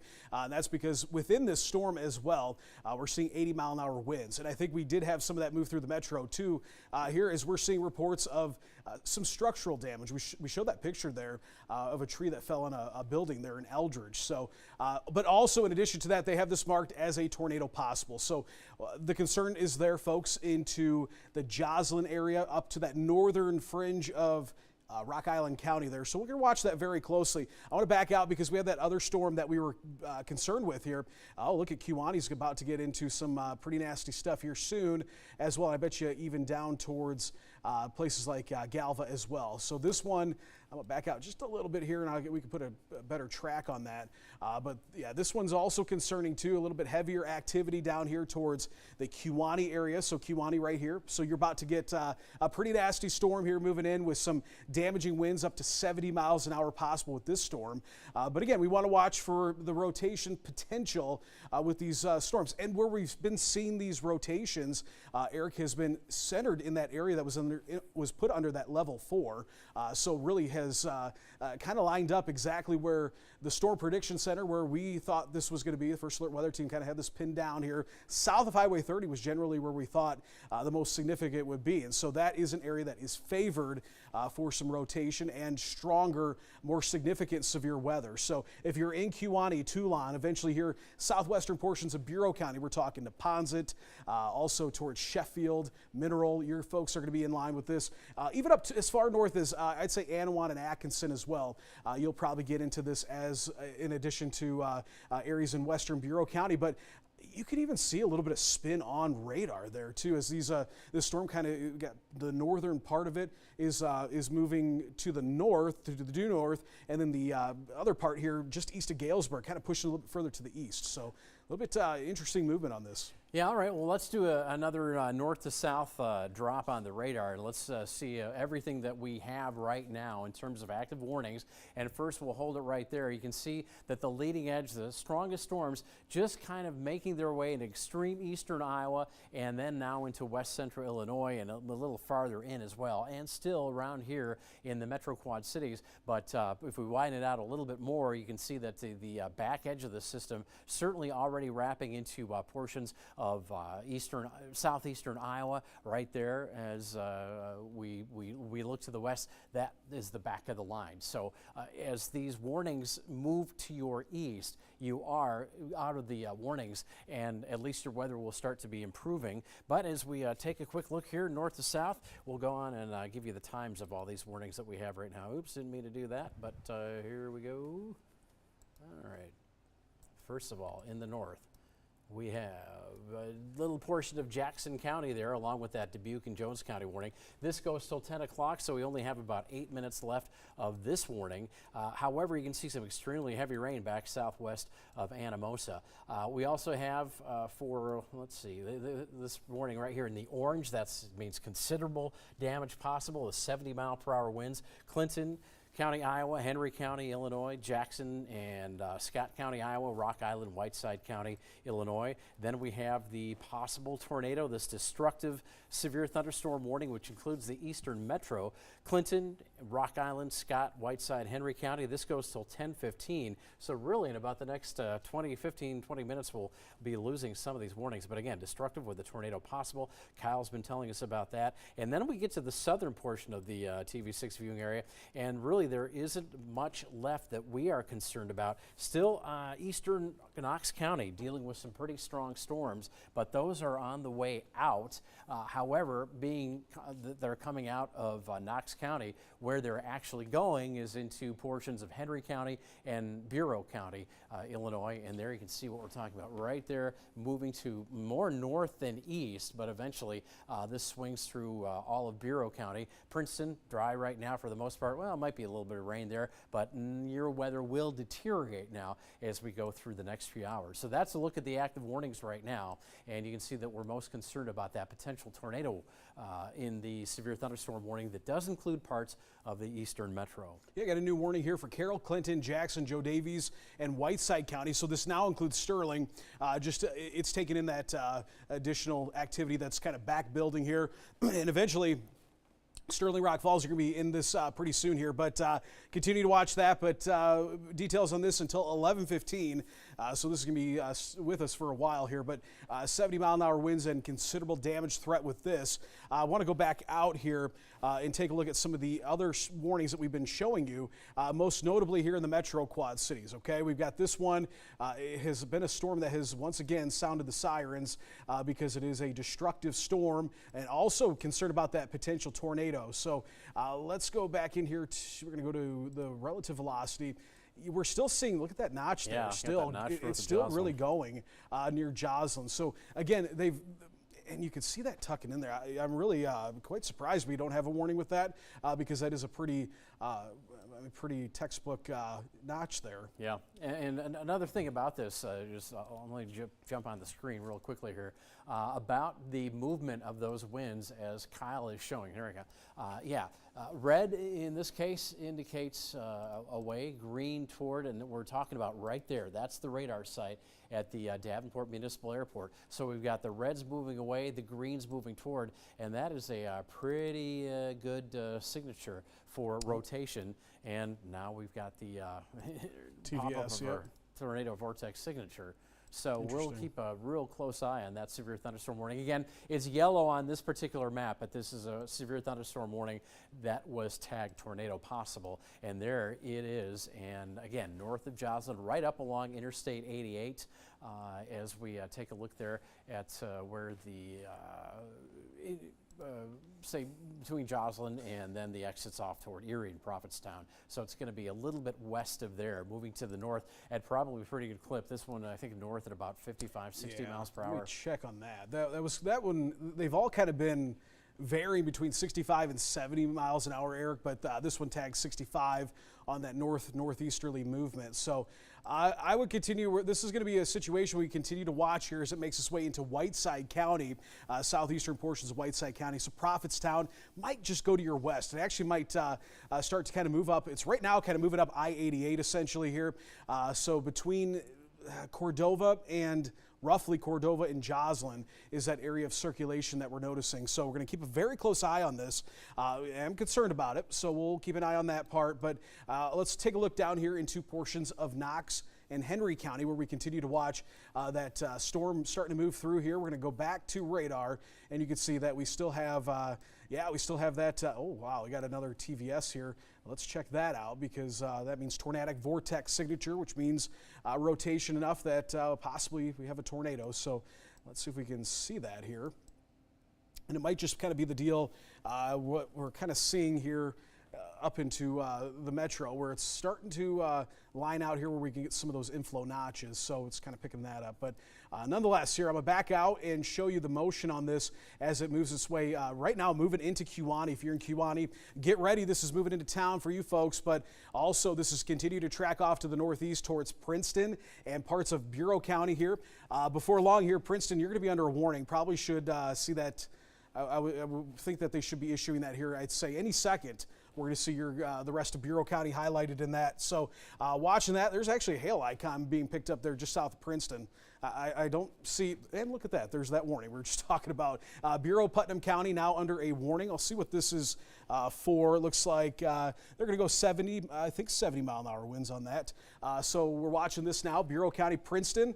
Actually a little rotation here on that leading edge. Not out of the question to see that, but the focus is going to be on what's down here now from Kewanee down towards southern Stark County. That's where the most significant portion of this line is moving. And again, we're seeing some lightning within that, so it shows that that intensity is certainly there, Eric. Yeah, just some little supercells, it looks like, going through Bureau County around Princeton. We're getting a little rotation, a little hail signature there on those. So as we finish off the next couple of hours here, that should take care of most of our thunderstorms. But again, we've still got some rough weather moving through the viewing area right now. And the eastern extent of our warnings just issued there, as you can see, till 11:15 with, again, considerable wind damage, a high threat, and a possible tornado for that warning that includes Bureau County, also Henry and Rock Island County in the TV6 viewing area. Once again, that goes till 11:15. Speaking about time, it's 9:59 right now, almost 10 o'clock. So at this point, we have to say you're watching live storm coverage on TV6, KWQC in Davenport, Iowa. And with this weather going on, our 10 o'clock news, of course, we're just going to run right through that with the story of the day, the story of the evening on this Friday, strong, severe thunderstorms and the possibility of at least a few tornadoes that we've seen through the evening, and still watching some rotation even as we speak. As we're looking southwest, of course, there's the Centennial Bridge, still keeping with the rain, but the intensity of our weather, once that leading edge moves on to the east, really calms down relative to when it arrived, with the high winds and, of course, the strong rushes masses of air that have already caused damage across parts of the QC. We've already shown you portions of Burlington, Eldridge. That's where we've had some damage photos from. Numerous power outages across the area already. And as we take a scan of our Quad City sky here, really we're back into the rain, but still a little bit of wind to contend with. And the farther east we go, even here near the metro, still some intense storms. Still looking at that rotation, that pretty good signature rotation around Jocelyn, Illinois, getting itself farther now into Whiteside County as it continues to move to the north. Yes, new thunderstorm warnings in the QC area. Well, we continue to see those new thunderstorm warnings come out every few minutes, and that last one was for Bureau, Rock Island, and Henry County, Illinois. Hail, a wind of about 75 miles per hour or so, with the storm moving 65 miles per hour to the north and east. Yeah, I'm going to thin things out here again, Eric, and we're going to just kind of take this to kind of show you what we've got and what is a concern of ours. And let's take everything down here to kind of the bare bones. We'll keep the warnings underneath the radar up, but you can see the most significant portion of this line. I got to say, ExactTrack really had this nailed. I mean, Yeah. this is almost to a T how this thing is panning out. So what we're noticing now, folks, if you're just joining us here, maybe you're out into Eastern Bureau County and you're hearing those sirens going off. Well, guess what? You're now under a severe thunderstorm warning that is tagged for 70-mile-an-hour winds possible with this. So get ready. This is including Putnam County as well, all of Bureau County. But right now, from the Metro Quad Cities down to Galesburg and now pushing to the northeast, this is where we're seeing that the damaging thunderstorms move through. But what's also being noted here, and Metro here too, we're getting into another round of some gusty winds. One thing I'd like to note too is it's not just a quick gust of wind. Unfortunately, the whole thing here, we're getting winds, damaging winds all the way back on the back end of this too. So that's not good, because it's not going to be just a quick burst of wind and it's done. These could sustain themselves for a while. But right now, all of our Illinois counties, with the exception of Knox County, under a severe thunderstorm warning at this point. We're continuing to watch this because, again, we've got areas, little pockets of rotation in there, but also 70 to 80 mile an hour winds here from now moving through Kewaunee into Bureau County, Sterling Rock Falls. You're going to get into this here very soon as well. Prophetstown, Milledgeville up towards, we're talking Mount Carroll, and even into southeastern Joe Davies County here momentarily. And yeah, as we look at this line, I mean, ExactTrack performed really well. And again, what we were talking about yesterday and today, those areas of risk that really went up along and south of Interstate 80. This is where we've been seeing the spin for the most part, and that's certainly where we've been seeing the strongest winds. And as this part of the line right here continues to surge to the northeast, as this whole line itself just kind of swings up towards Chicago. This is the area that we'll continue to see the strongest weather in, but it's still got a long ways to go. I mean, look at the Eastern Bureau County right there, and there's that line of storms. It's still got to traverse much of Bureau County and the eastern edges of, as it moves north, Whiteside County, maybe even affecting Carroll County as well. And as we take a look at the map for the severe weather, now we want to take a look at the map for an update on our power outages, because again, these have been going through the area, and I've already noticed on our Facebook feed some of the people talking about lights out. Will? Yeah, Eric, this is right where you and Kyle were pointing around that Joslyn area. This is, they don't say exactly where each individual outage is, but this is right near Kelowna where that dot is for about 1,200 people without power. Of course, that Orion one still active there, and then you have kind of those yellow dots around the other parts of the Quad Cities Metro add to about 100, 150 people, but those numbers have been rising slightly as well throughout the night. But the big one that we just saw, again, that area that you've been pointing out for that possible rotation that you guys have been looking at for that 1,200 people without power near Kelowna, and again, that could stretch out a little bit beyond that as well. Yeah, and that start time of 9:49, pretty interesting, because that's right about when we're really gunning in on that rotation there. And again, as you can see, we've got the wind velocities on the map now, and we're looking for that little anomaly that we were watching. And now looking at the line itself, a little bit harder to see, but kind of starting to see a little uptick here towards Clinton. Clinton, get ready, because this is, I'm noticing that we're starting to notice here's a little surge in the wind just to the south here, southwest of Morrison right now. So I'll kind of take a look here, but once we start to see those yellows, yes, 60 mile an hour winds there. Let's take a look here, kind of give, I think around 70. So we're starting to see a little uptick here just outside of Clinton. If you're in Clinton, get ready for some 70-mile-an-hour winds possible with this. But yeah, right here, Clinton, we got Route 30, Morrison, get ready because this will be moving in. Cordova, it's over top of you right now. 67 also going to get impacted by this, but Clinton, also northern parts of Whiteside County, southern Carroll County, get ready because a little burst of wind is coming with this leading edge of this. I'll back out once again and we can kind of take a look here down towards where we've got that new warning, and this is going to be in Bureau County. One thing to note here too, though, look at this. We got that differentiating wind here. We got wind moving away from the radar and towards the radar. And that's that we could see an area a little bit more favored for maybe some brief spin-up tornadoes. So we'll watch that closely. Right now, the wind is going to be the major threat here. Princeton, get ready. This will be in town here probably in the next, I'd say, 15 minutes or so. This will be moving into Princeton. I don't know if we hit the top of the hour here and did a top of the hour, but you're watching KWQC TV 6. Davenport, Iowa. Meteorologist Kyle Dickens along with Chief Meteorologist Eric Maitland, Willie Mingles, keeping you updated on the latest of these the severe weather that's been moving through. And we continue with this line now really pretty much exclusively into our Illinois counties at this point. Yeah, and this is what we're concerned with the most, this part of the storm right here. This has yet to move through Bureau County, and when it does, that will put an end to our severe weather. Actually, the severe thunderstorm watch has been back to the west, has been canceled for much of the area that it was earlier issued for. But again, with this part of the storm right here, once that sweeps up past Bureau County, that will put an end to things. But mind you, that warning for Bureau County is out until 11:15, so we still have about an hour plus to go before we could give ourselves the all clear. Now, most of the area, even seeing the rain through the Quad Cities and the TV6 viewing area, no severe threat. It's really along the leading edge of the storms, as you can see clearly pointed out by where we have those warning boxes in yellow.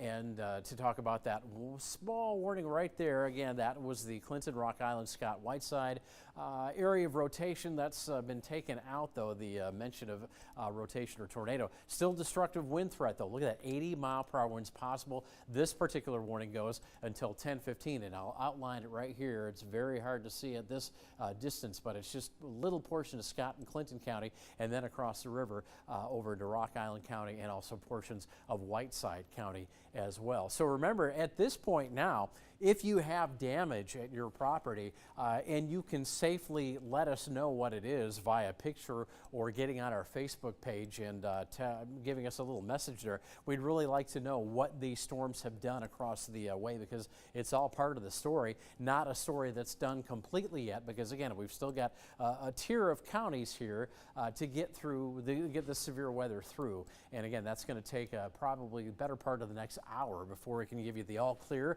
for severe weather. And just to talk about the strong winds we've had tonight, those strong winds outside of any thunderstorm activity will continue into the day tomorrow as well. So as you're making plans for your Saturday parade for St. Patrick's Day celebrations in the Quad Cities, do remember that tomorrow will be quite a windy day, and we will be talking about some strong winds between about 40 and 45 miles per hour at times as we get into the morning and then early afternoon for the parade itself.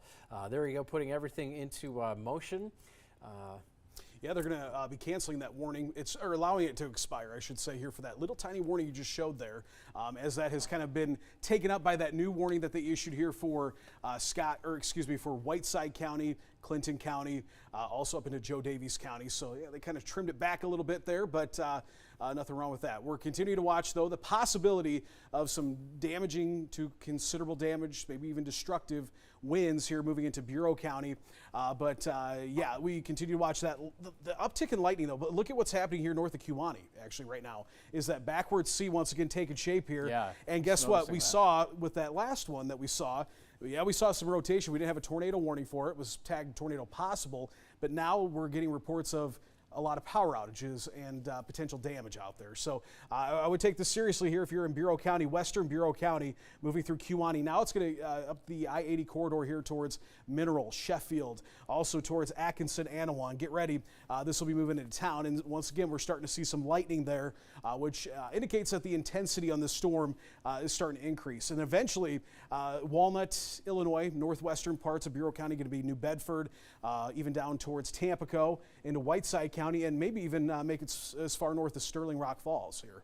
Yeah, just skirting the eastern edge of the TV6 viewing area for sure. And you can see the intensity as Kyle was mentioning. And again, there our banner for Kewanee kind of blocking the, let's say the donut hole right there behind that leading edge. But that indicates some very strong winds. And that's heading right over I-80 in just the next few minutes between Princeton and their parts of Anawan or Henry County, including Anawan. And yeah, there you can see what we're concerned about most for the gusty winds here as this continues to move north at a pretty good clip. And within that warning, we're looking at 70+ mile/hour winds. This one that includes Bureau County. Again, this will be our last warning. This goes till 11:15, and there's still some weather to get through that part of the TV6 viewing area. So with all that said, and a little bit of rotation near Cambridge here, again, anywhere from Henry County into Bureau County, points north up into Whiteside County, really need to take shelter. Our marker indicating some rotation there, but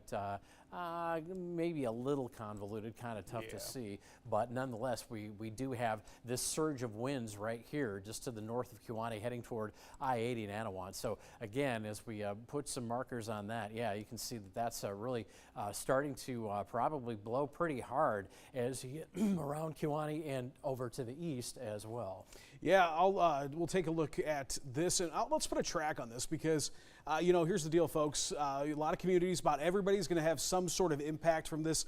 Hopefully you don't have any damage at your house, and hopefully the winds weren't as bad as they were for some communities, but nonetheless, we continue to see this move off to the north-northeast. Here's some times of arrival for this particular portion of that warning. Now, this is just that section that looks a little bit more intense than the rest, but every part of the storm has the potential to bring down some of those 70-mile-an-hour winds. But Bureau Valley Elementary School, that's in Sheffield, here at 10:12. So right now, it's over top of you, or going to be here momentarily.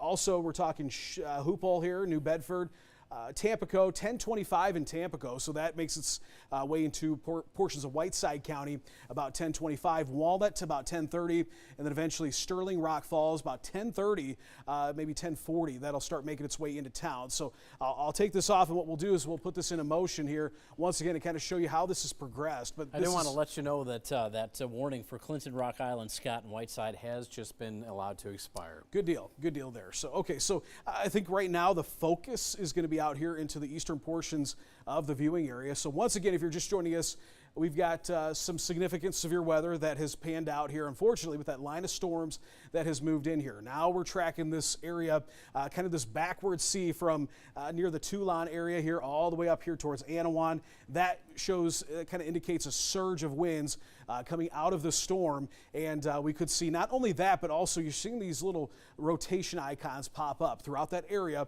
We're noticing the possibility, at least, for maybe a spin-up tornado, but the main threat is going to be the damaging to destructive winds. If you're in places like Walnut, we talked about Hoople, Atkinson, Anawan, even towards New Bedford, Sheffield, get ready to move indoors. Neponsit, you're also going to be impacted by this as well. So that western part of Bureau County looks to take the brunt of it, but Princeton, you're going to get some storms here very soon too, and you're now under that warning. Even out towards, I'd say central Henry County too. Don't want to let our guard down. I'll kind of move back over here because you're still dealing with some heavy rain, and within that, even some gusty winds as well. Those winds don't just die out right away, but we are starting to notice the back end of this, as you mentioned, Eric, now making its way into the metro here very soon. So if you're in the metro, now you can come out of your basements if you took shelter because of the warning. The severe threat is now off to the east and really exclusively at this point in our Illinois counties. Yeah, and as we look at the back end of the storms, there's something that the Weather Service mentioned that I hate to even bring up, but last year we had a episode of a line of storms moving through, and then behind it we got winds that were absolutely crazy, and that's because of a phenomenon called a wake low. And as this moves back, or as this storm moves to the east and opens up a lot of air right behind it, air from around the region pushes into that, and you can get some extremely high gusts of wind. Hopefully that's not something that carries into the back end of this storm, but nonetheless we're noticing still some intensity on the north batch of these storms as new warnings have been issued a little bit farther to the north. We do have some more pictures, I've been told. Let's go over to Will at the news desk with those. Yeah, but we have believe we have a live look on I-74 if we don't mind getting that. I'm not sure if we're going to be hearing from Kevin Core there. I believe that's their vehicle. Okay, just a live look from them out there. Again, hopefully many of you are able to stay in a safe place right now. I know this is the back edge of the storm that's coming through the area. That you saw at the very least. I imagine we're probably having a little bit of spotty connection out there. Still a lot of rain, and again, those winds, even as they die down from that maximum storm strength that Kyle and Eric have been breaking down with between 60, we even saw some going into the 80-mile-per-hour wind gusts. Hopefully won't be seeing those too much longer, but again, anytime you're on the road, I mean, I believe that you guys will be mentioning that those wind gusts, Eric, you've been mentioning for the parade even tomorrow, those wind gusts are still going to be there as well. Believe we're trying to get that picture back up, guys, just to kind of see, yeah, exactly what people might be seeing on the roads. So a little bit of rain coming down as well, and again, those wind gusts will continue to be a problem. We even heard from our Kevin Core earlier that if you get hit with one of those wind gusts at the right time while you're driving, it's going to be making an involuntary lane change, you might say, Eric. Yeah, that's right, and that is a problem because you can see the heavy rain that has just passed over I-74. It is really still there, and that's another thing. I mean, if you're thinking about traveling anytime soon, if you have to make a trip overnight, just take a look at the radar and give it some time. I mean, if you're heading west or southwest, you're in pretty good shape. If you're heading to the east, of course, you should probably let these storms get a little bit farther away before you start to move, because then you'll get that separation. If these are moving at about 50 to 60 miles per hour, you won't catch up to them too quickly because your speed won't be that much faster than their speed. So there's a look at this, again, leading edge of some potential very strong winds here heading toward Langley or what was Langley in central Bureau County there. That's about 1017 Prophetstown. Up here, as we've got that drawn out, 1018, but again, we're kind of more concerned about central Bureau County here. So let's say about 1015 or so. This leading edge of these strong winds that are just now getting into southwestern Bureau County, kind of working their way down and above Interstate 80, heading towards areas that will be just west of Princeton. There you can see actually it's got more of a northward I was just going to say, look at that. Yeah, it's not really moving east at all. No, but you got this push of this kind of what's south of there, pushing east, northeast. It's really odd. Yeah. This has been doing this all night. And this is really unique, though, because we've noticed that when this does happen, we get a little uptick in activity. The lightning is starting to increase once again. Yeah, noticing a little bit more deeper reds in there, too. So we're going to watch that very closely. You know, it might actually get into the Princeton area here very soon. Yeah, and that's going to cover much of Bureau County because look at how wide that all is. And it goes all the way toward areas just to the south of Bureau County. And my mic is not working anymore. You're probably your IFB because I think you're working just fine. So. Okay, all right. Well, then I will keep talking. My IFB got sick of hearing from me. So we look at Bureau County again. That's some strong wind, but this part is moving more north than east. And again, overall in the band of storms here, the band itself kind of moves itself east, northeast, or really north, northeast, but individual cells within the band can be moving in different directions. Yeah, we're going to watch this because, you know, we got some these little indentations in this line. So this is what does this mean, folks? Well, what we're looking at right now, it looks like a Christmas tree with the greens and reds. It's actually the wind velocity. What this is taking is the wind that's moving towards the radar, so it looks up into the sky and sees those the rain particles and any type of sometimes hail as well. And it looks at which way it's moving and how fast it's moving. And what you get with this is you're starting to see just southwest of Princeton here, we're getting some of those reds and greens matching up to each other. Well, what that means is we could see little pockets of rotation and possible spin-up tornadoes. So right now there's no indication of any tornadic activity at this time, but outside of, I'd say southwest of Princeton, it looks like in those areas we're starting to see these greens and reds match up to each other. So it indicates that there is the possibility that we could maybe see some circulation going on here. Notably here southwest of Princeton here, this will be near the Tisqua area, Wyanett eventually as well. I know Langley showed up there, kind of I don't even know if it's a town, but it's a very small area, but also out there as well. And then eventually Sheffield too. I think this will actually probably just move through Sheffield. But yeah, Princeton, you're going to get into this here very soon. We'll keep an eye on this velocity to make sure that these little areas of possible rotation don't intensify here. But certainly the storm is definitely looking like it's got a little bit of a kick to it here as it continues to move eastward into Bureau County, further into Bureau County here into eventually parts of Putnam County. We're also going to probably see this swing up into the Tampico area and southeastern portions of Whiteside County, but they've once again adjusted that warning and re-added that tornado possible tag there, Eric. So it was originally issued, this part of the warning was issued as a 70-mile-an-hour wind threat with that considerable damage threat, but now we've added that tornado possible to it as well. Yeah, with that new surge coming in from the south, and you can see a lot of lightning on there as we go full screen. There you can see south of the I-80 marker into portions of northern Putnam County, a lot of lightning starting to show up. And there is the information for that warning till 11:15. That will probably be the end of our coverage when that particular warning ends. And as we make sure that we keep it a little bit farther above that strap and that banner on the bottom. But there you go. Okay, all right. So again, we're watching the most intensive weather here, still moving a little bit east, but mostly to the north with these individual cells. And I just want to remind you that these storms, why we're still on the air is because these storms are, as you can see, warned for winds of 70 miles per hour. That's our kind of cutoff.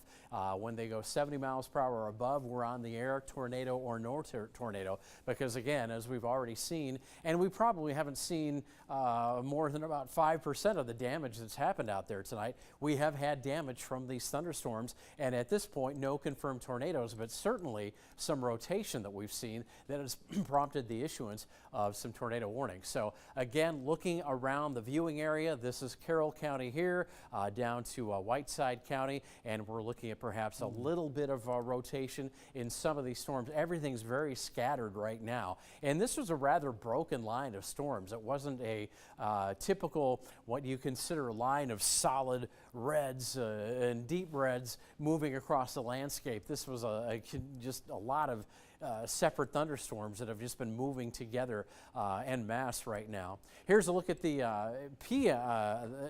power outage map as we take a quick look at this and leave radar for a second. There's an update on the power outages. Over almost 3,500 people without power here in the Quad Cities. Actually, specifically, actually that's that one spot. Look at, that's almost 5,400 in the Quad Cities of Illinois with 50 on Iowa side. What's concerning about that too is that's that area that we saw that particular storm that we were concerned with moved right over top of that area. And so, hey, we got a lot of power outages in that region. But look at this surge of winds we're starting to see here, Eric, as it makes its way into Clinton County. You notice these yellows, the deeper the color are, or the brighter the color is rather, the deeper those winds are. And we're starting to see some, checking in some 70s here, moving into Clinton, get ready. This is gonna get pretty gusty here pretty soon. Also into Sterling Rock Falls, Prophetstown area. That's interesting here that we're seeing that big gush of yellows kind of surge out of this. So we'll see what this does to it, but I would say right now the most immediate threat is going to be here into Whiteside County, also up into parts of Carroll County. Then also back down, I'm looking at something right now. We're going to stay on this shot because I'm looking at a rotation that I just caught here. So look at this right here. That is towards Tisqua. This looks pretty concerning. That looks like a notch right there here, just southwest of Tisqua. You see those that little area. These aren't big tornadoes, but they're smaller spin-up tornadoes that are possible here. And we start to see those brighter reds and brighter greens picking up there.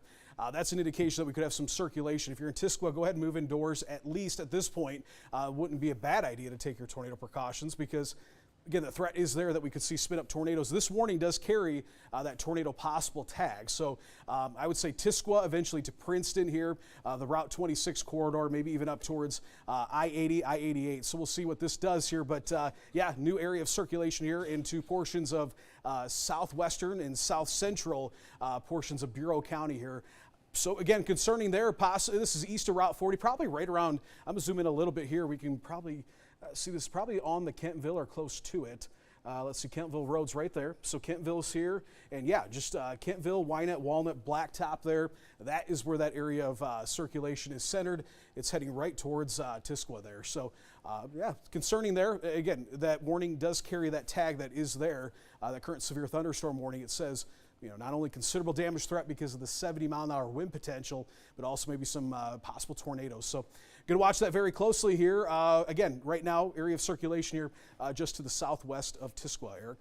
All right, as we take a look then at the entire radar screen as we turn things around here, but there's that warning for Bureau County. Again, that goes till 11:15, and again, it's just the scattering of thunderstorms that are still plaguing the eastern portion of our TV6 viewing area here, even back to Clinton, as Kyle was showing with those strong wind gusts that are approaching Clinton. This swings up very slowly to the north because everything's moving very more slow to the east. So that's why these warnings are going to be going out till 11:15 and kind of extend our severe weather coverage here. But again, back to the west, severe thunderstorm watch has been canceled. All the warnings that way have been canceled, and although you are getting some rain and still some fairly good wind, your severe weather threat at this point is over. But as we're still looking at the wind velocities here, these cores of yellows, and this is a line from eastern Jackson County all the way through eastern Clinton County down into portions of Whiteside County. There's Interstate 88 and Erie right there, probably getting some swaths of some higher speed winds, and these are these are likely the ones that are going to be causing damage, where in a relatively low speed environment of wind, these little like fingers, if you will, kind of cut across the landscape, and each of these are producing winds more speedy than the areas of air around them. So not to say that the damage is done, but look at how this also does line up with this box here. So this severe thunderstorm warning is right on it with these strong wind potentials here that will carry across the Mississippi into portions of Whiteside and Carroll County here as we go through the next hour.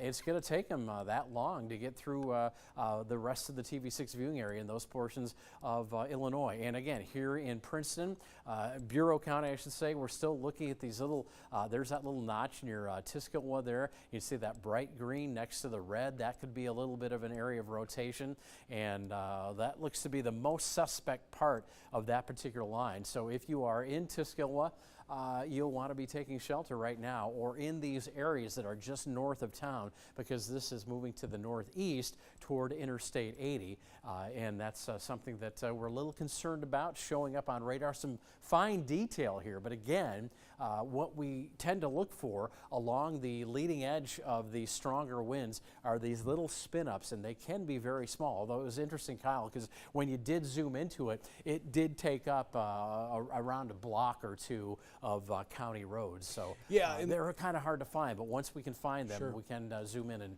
give you the details. Yeah, and I'm chatting with Matt at the National Weather Service too, and they're kind of noticing this as well. They're watching it very closely. What they notice is exactly what you said. It's weak. It's not the strongest circulation. It's there, but what they're noticing with this is these are very small areas. So it's not going to be. These aren't the type of tornadoes that we see in the Great Plains where it's a mile wide type deal. These are so quickly, they spin up so quickly and move to the north that it really affects a very small area. So we'll see what happens with this. Nonetheless, we continue with some circulations here just to the west of Tisquoia, also just southwest of Princeton as well. They're notating to some that are moving up from Putnam County too, so that might affect areas like Depew, Spring Valley, Cherry, Ladd. You folks might get impacted by that, but nonetheless, on top of the threat here along this line, we're seeing these, and this is what we call call a quasi-linear deal here, because it looks like a line, but it's actually little indentations there, and that's where we see those spin-ups or the circulation with that. So that's one thing that we are watching closely. But yeah, we're going to continue to watch this here into Bureau County. This area, plus also up to the northwest here as well, continues to be two of the areas that I think are most concerning at this point. We'll go back to the base velocity. Actually, this is really spiking up here, Eric. Yeah, sure is. So what I'm going to do here is we put this in motion, and you can kind of see that spreading of the winds there. Look at that. Those yellows really start to jet out here. Sterling Rock Falls, we're talking Prophetstown, Tampico area. Heads up, this is going to get pretty nasty pretty quick. Also, that northwestern portion of Bureau County as well. Looks like some of those yellows starting to mix in there just northeast of Atkinson. So Walnut, you'll get into that here soon as well. But Sterling Rock Falls, also a little surge of wind here into central portions of Carroll County as well. All right, well, we continue our storm coverage here at TV6 with the potential for some damaging winds continuing here at 10:30 at night. And there you can see what we've been watching, these yellows, indicating some new winds generating at the bottom of the storm and spreading out, moving pretty quickly within this severe thunderstorm warning that includes portions of Joe Daviess County, also Carroll County and Whiteside County in Illinois, eastern portions of Jackson County and Clinton County, even a little bit of Rock Island, that northern little wedge there, and continues off to the east as well. So these storms still finding some strength as the upper low just kind of wraps energy around the tops of these things and draws some air. Again, we're getting some rain here that's drawing some of that air aloft down to the surface. And look at some of these indications of 60 to 70 mile per hour winds still hanging on at this hour. So as we go through the next hour and these storms continue to work their way through the eastern portions of the TV6 viewing area, we are under warnings that extend till 11:15, which means the earliest the latest we'll be on the air is 11:15. But there again, you can see not only do we have those yellows indicating some strong winds, but we also have the chance for a little bit of rotation along this line, and we've been watching a few little notches here, especially that one that was near Tuscola, moving toward Interstate 80, toward areas just perhaps west of Princeton, Illinois. And this is that warning that includes Putnam County as well, that goes till 11:15. Chance here for 70 mile per hour winds. You see that is obviously tad considerable because they can cause considerable damage, and a tornado possible because there is a little bit of rotation that we've been noting on the leading edge of those stronger winds. Not real obvious at this point unless it's closing in on Princeton, but again, it is still something that we are watching, and we've had word, as Kyle just mentioned, that the National Weather Service is watching as well. Yeah, there's one area here south of Princeton, but it looks like it might be trying to kind of break itself apart here a little bit. We are hearing too, I had some people reach out to me that the sirens are going off in Princeton. Not a bad idea with this. We've been seeing reports of 70 mile an hour winds. Good idea to move indoors and take shelter. But a couple little areas there that are suspect in Bureau County, mainly south of Princeton here. So Princeton, shelter now. Eventually eastern portions of the county here, talking Spring Valley, Lamoille, we're talking Cherry Lad. Delzell, you folks need to take shelter now. We just saw that warning too has been extended out into portions, looks like LaSalle County too. So I know we've got some viewers out there in western portions of LaSalle County, so we're watching that very closely. But something we're going to keep an eye on here. In addition to this warning here, this is at this point, this is the only warning that we've got that's carrying that tornado possible tag. But what we're also noticing here is I'll go up to the north and west, and we'll go back to the base velocity here, and still seeing that surge of wind moving into Whiteside County here, namely Savannah to Clinton right now, seeing that surge of 60s to 70 mile an hour winds right now, 65 to 70 right roughly. New warning here too out into Lee County, Illinois. So I know we got some folks out in Amboy, Dixon area here, western portions of Lee County. You folks are now in a warning as well. So yeah, get ready here, you folks into the eastern portion of the viewing area here. We're kind of seeing that surge of winds take shape here, really notably, I'd say, over Whiteside County at this point.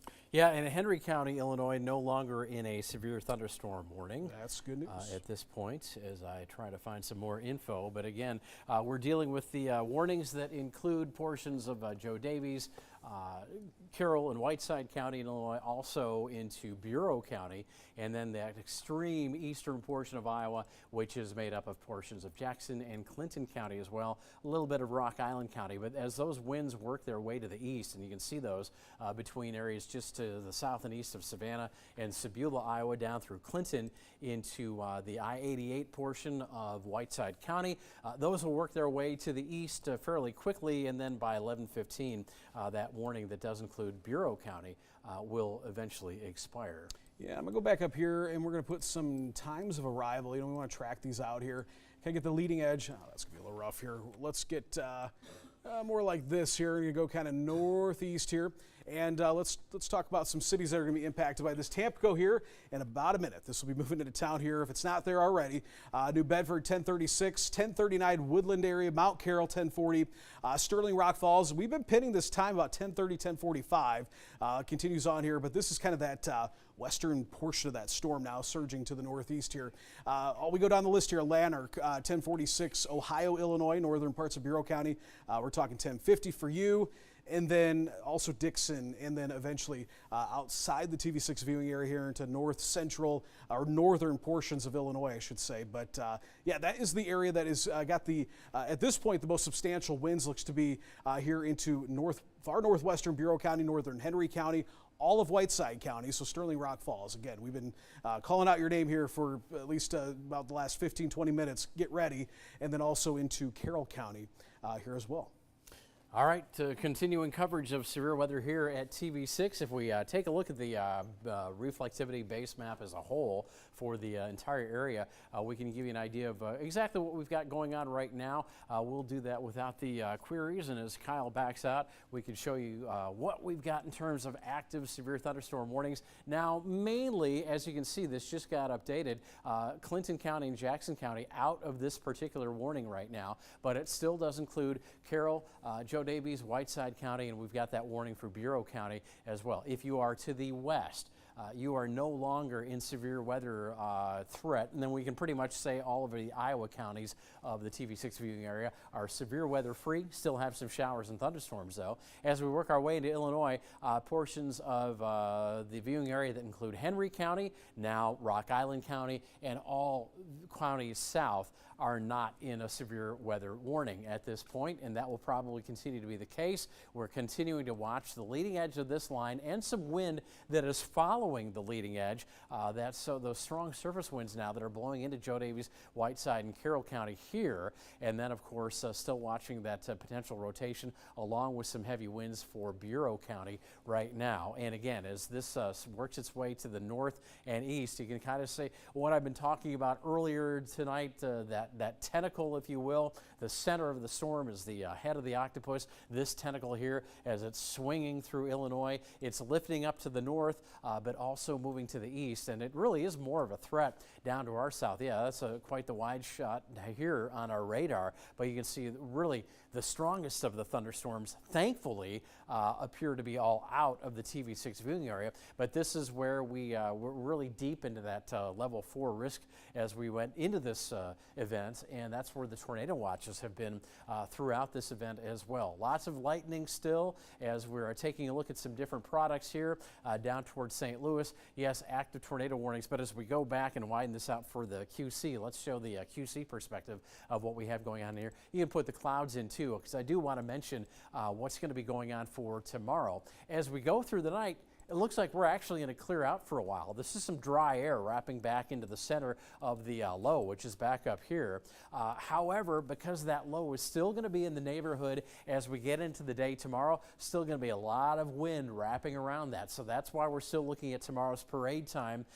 Temperatures in the low topping off in the mid-50s, but a lot of wind with the parade. And of course, that comes right at you when you're crossing the Centennial Bridge. And then when you're in downtown Davenport, that wind funneling through the buildings. So that's going to keep it very uncomfortable. And then as this storm lifts finally to our east and moves away on Sunday, unfortunately, we're back here relative to the center of the storm. And that's going to be air coming in from the north and west. So we only look for highs to finish off the weekend on Sunday in the 40s. But tonight, it's been a whole different story after temperatures in the 80s. I'm actually kind of curious now. We're getting temperatures back into the 50s now here in the Metro Quad Cities. We're at 55. No wonder it feels comfortable in this studio. Yeah, it finally started to feel nice in here. But we're at 55 Put the in the jackets Quad back Cities. on. Still warmer ahead of these storms. Still fairly warm with 70 in Princeton at our last check. That's probably starting to cool down now that you've got the heavy rain. But this is all to say that this storm system has given us a lot of weather. 80s today, the storms tonight, 50s tomorrow, and windy conditions, and then lightning, wind, and cooler temperatures as we get back towards Sunday, weather that you would more expect for this time of year, those highs in the 40s. But again, we still have some active severe thunderstorm warnings that are on the watch for considerable wind damage with winds of 70 miles per hour from southern Joe Daviess County through Carroll County into Whiteside County, and also in Bureau County. I always call that Princeton County because that's the first thing that shoots out at me when we're looking at Bureau County. But also here a tornado possible because we're still looking at the chance for a little bit of rotation probably now moving around and to the north and east of the Princeton proper area. Very ragged on that rotation. Yeah. Not too impressive anymore, which is good news. Hey, folks, that's good stuff. We want to make sure that we don't see any type of tornadic activity. But look it up here into. Let's go back up into Whiteside County. Let's see what this is about because we do have it looks like a circulation starting to form here just to the northwest, northwest of Prophetstown. So let's see what we've got here. Might see a little rotation, but I think, what it's just picking up here, folks, and this happens is we got that big surge of wind, though. You can see the yellows starting to take shape here. This is 60 to 70 mile an hour winds. Quite a core of wind here moving into parts of Whiteside County. It looks like this is, at least for what we've seen so far, I would say besides maybe what was in Louisa County back when the storm was moving through that region, definitely looks like the more pretty expansive damaging wind threat here from Clinton over towards Sterling. But look at this. You could see that surge of wind moving out. Look at that. I'm just going to kind of move off here. But yeah, Sterling, this is about to enter town. And let's stay on this because I want to put some, we call these queries. What we do is we look into the areas that in the storm and try to get an idea of what the wind is. And let's see here, 65 just southwest of Sterling. So Sterling Rock Falls, get ready. So look at that, northeast of Clinton. Okay, got it. Let's go to that. Let's take a look at that. So this is in Whiteside County, Prophetstown. How many was it? 500. Over 500. Over yeah. 500 out. 51. Okay, what's that? 561. Okay. Yeah. So that's good. Good. And that happened at 10:10. So in the very recent. Once that came through. So let's come back out here. Thanks for sharing that. So that shows you that we're seeing power outages are going to be pretty prevalent, I think, throughout a good chunk of the area. But especially if we're seeing 74 mile an hour winds here. Our folks in Clinton, friends in Clinton, let us know what things are like where you are. I'm interested to see if this is actually making it to the ground because up to this point we've seen a lot of damage reports and a lot of this is verified, meaning that what we're seeing on radar is actually happening. But sometimes we could see these winds aloft and they're not making it to the ground. But noticing this, I'll once again put this in motion, and it just is concerning here. You can see where the area of concern is going to be is really centered from, at this point, I'd say Savannah to Clinton, down to the south here towards Walnut, Illinois, now moving into Sterling Rock Falls. This big core of damaging winds. You know, Eric, we saw this with the July 15th one last year, where the minute it crossed the river, it was all of a sudden from these lighter reds to all of a sudden we saw this big burst of yellow and a very similar output to this. It was that outflow wind from that storm. And this is right at the point where you get the most destructive winds to come out of it. So it might be something we're seeing here. Yeah, and I'm kind of looking at our Facebook page too to see if there's any reports in the comments about any damage that people have seen or have experienced. Kind of hard to see anything on my laptop here, but if we can get any of that kind of sent our way from the control room, that'd be great. But I'd really love to know what's going on out there right now. And as we query that, what kind of winds are we looking at here in the yellows that we're talking we're about? talking 75-mile-an-hour winds I had here. So that's some pretty 65 there. But just a moment ago, we were here just to the northeast of Clinton. I had some, there's 72 right there. So we're seeing some, this is pretty significant. So get ready, Sterling. This is about to enter town here. So 72, maybe even as high as 75-mile-an-hour winds. That's nothing to mess with. And of course, we've seen this verify. As mentioned, we've had reports of structural damage. Many areas across the viewing area have had reports of sheds blown over, trees toppling on structures. A lot of tree damage. A lot of tree damage has been reported. A lot of power outages too. So we're going to get a kind of a wrap up here soon of what the power outage situation looks like across the metro. Let's see. Will, do you have an update on the metro? Speaking of that, are we still? For power outages, we still got looking exactly the same as we were earlier. Maybe came down just a little bit, just shy of 5,300 for the Illinois Quad Cities, and just about 34 for the Iowa Quad Cities. Okay. Actually, as we can get these storms out of here, the sooner the crews can get back out on the roads and into the field and fix these things. But there you see. Yeah, for the metro, Eric, look at this. We've kind of cleared the metro here from really any activity. This is now exclusively to the north and east of the Quad Cities, Illinois. I would say right now, biggest concern, Princeton, Bureau County, we've got a little uptick in lightning there, so might see a little bit of a strengthening deal. Actually, might be a little rotation there, getting ready to move up towards Mendota. So watch that. Little highlight. Yeah, we'll dive into that here in a second. They just trimmed that warning back there too. So essentially, just west of Princeton now to the east is where that warning is. Western Bureau County, you're now out of that warning. But we're gonna watch this up here. Whiteside County and also far northeastern Clinton County, including the city of Clinton, but also into Carroll County, probably Joe Davies County as well. Slide up there is where we're seeing the most significant winds at this point. So it's something to we're going to kind of keep an eye on. But I would say right now that is the area of most immediate concern right now. Yeah, and we're still following up on this continued warning that includes a few counties here with the stronger winds coming in from the west. There you go, as we are just talking about that. Kyle does the right thing and it puts up an ETA. So Mount Carroll about 10:45, Lanark about 10:51, Stockton 10:53, Dixon, Illinois 11 o'clock. If we've got these wind speeds right, and you can see that's the batch of wind that we're most concerned with right now, along with that little rotation that might still be in Bureau County or a new one. And so if you are in these portions of Whiteside and, Whiteside here, Carroll County here, even southern Joe Davies County, from Hanover up, say, to Elizabeth and over towards Stockton, as you can see, you want to be in your shelter right now, because if these winds are really verifying, getting down to the surface like that, then we are looking at some potentially very high-speed winds. Kyle? Yeah, just had somebody send me a video here. Extremely strong winds. I think they tagged you in it too, Eric. This is extremely strong wind gusts recorded in Clinton, Iowa. They got video of it too. They're estimating 75-mile-an-hour winds. So what we're seeing on radar is certainly verifying here. So Sterling Rock Falls. It's going to hit you here at any second if it's not already there. Mount Carroll too. It's probably in town now over top of Mount Carroll. So very dangerous situation with this. Might see this warning get up to that 80-mile-an-hour destructive tagged warning here momentarily. Yeah, and I love the fact that somebody sent that in, because that helps us relay the message to the people who are east of these winds, waiting for them to arrive, knowing that there is a good reason to get down into the basement as these winds speed along. And again, again, we're looking at potentially 70 to 80 mile per hour winds here as these move through Carroll and Whiteside County, especially where along and north of Interstate 80, boy, we're looking at, say, Morrison up to Milledgeville, those areas getting the brunt of these winds perhaps right now, and they continue to move off to the east. Then we duck down to I-80, and we're still looking at portions of Bureau County.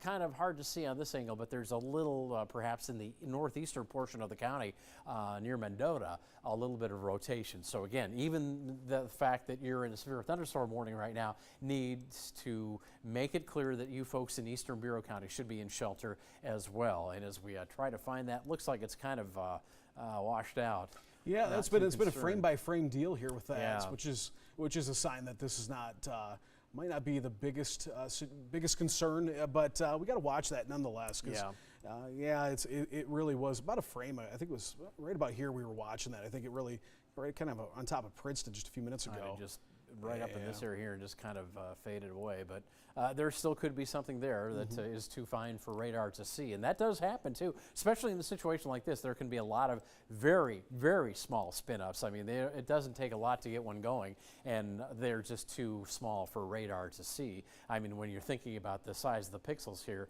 bigger than the tornado itself. So again, just be on guard for that. You're under severe thunderstorm warning in Bureau County, so you need to be in shelter till 10 or 11:15. And again, we're still looking at this warning, but it has been shaved back a little bit, or the western edge kind of shaved off. So now we're talking about eastern portions of Carroll County, eastern portions of Whiteside County, and a little eastern chunk there, which I think still includes Stockton portion of Joe Davies County for those strong winds that are kind of surging as overall this storm system starts weakening for the QCA, but we've still got those little hot spots, if you will.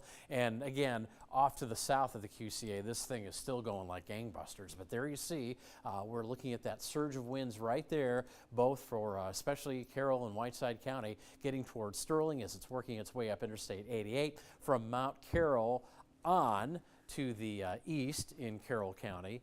Just probably the most concerning thing that we're seeing right now. And as Kyle just alluded to, somebody did send pictures of some damage, or a video of some damage that was likely caused by this recent surge of winds. Yeah, so we continue with that warning until 11:15 here. So we'll probably see the most significant portion of this exit that. It might be able to get canceled here a little early because because what we're seeing now is that big surge, and this is when we see it really start to speed up. So I'm gonna put that in motion. You're seeing that easterly push on it, but we want to watch down here too because it looks like some dense activity just to the east of the metro. Another report I'd like to pass along too is ahead of viewer report.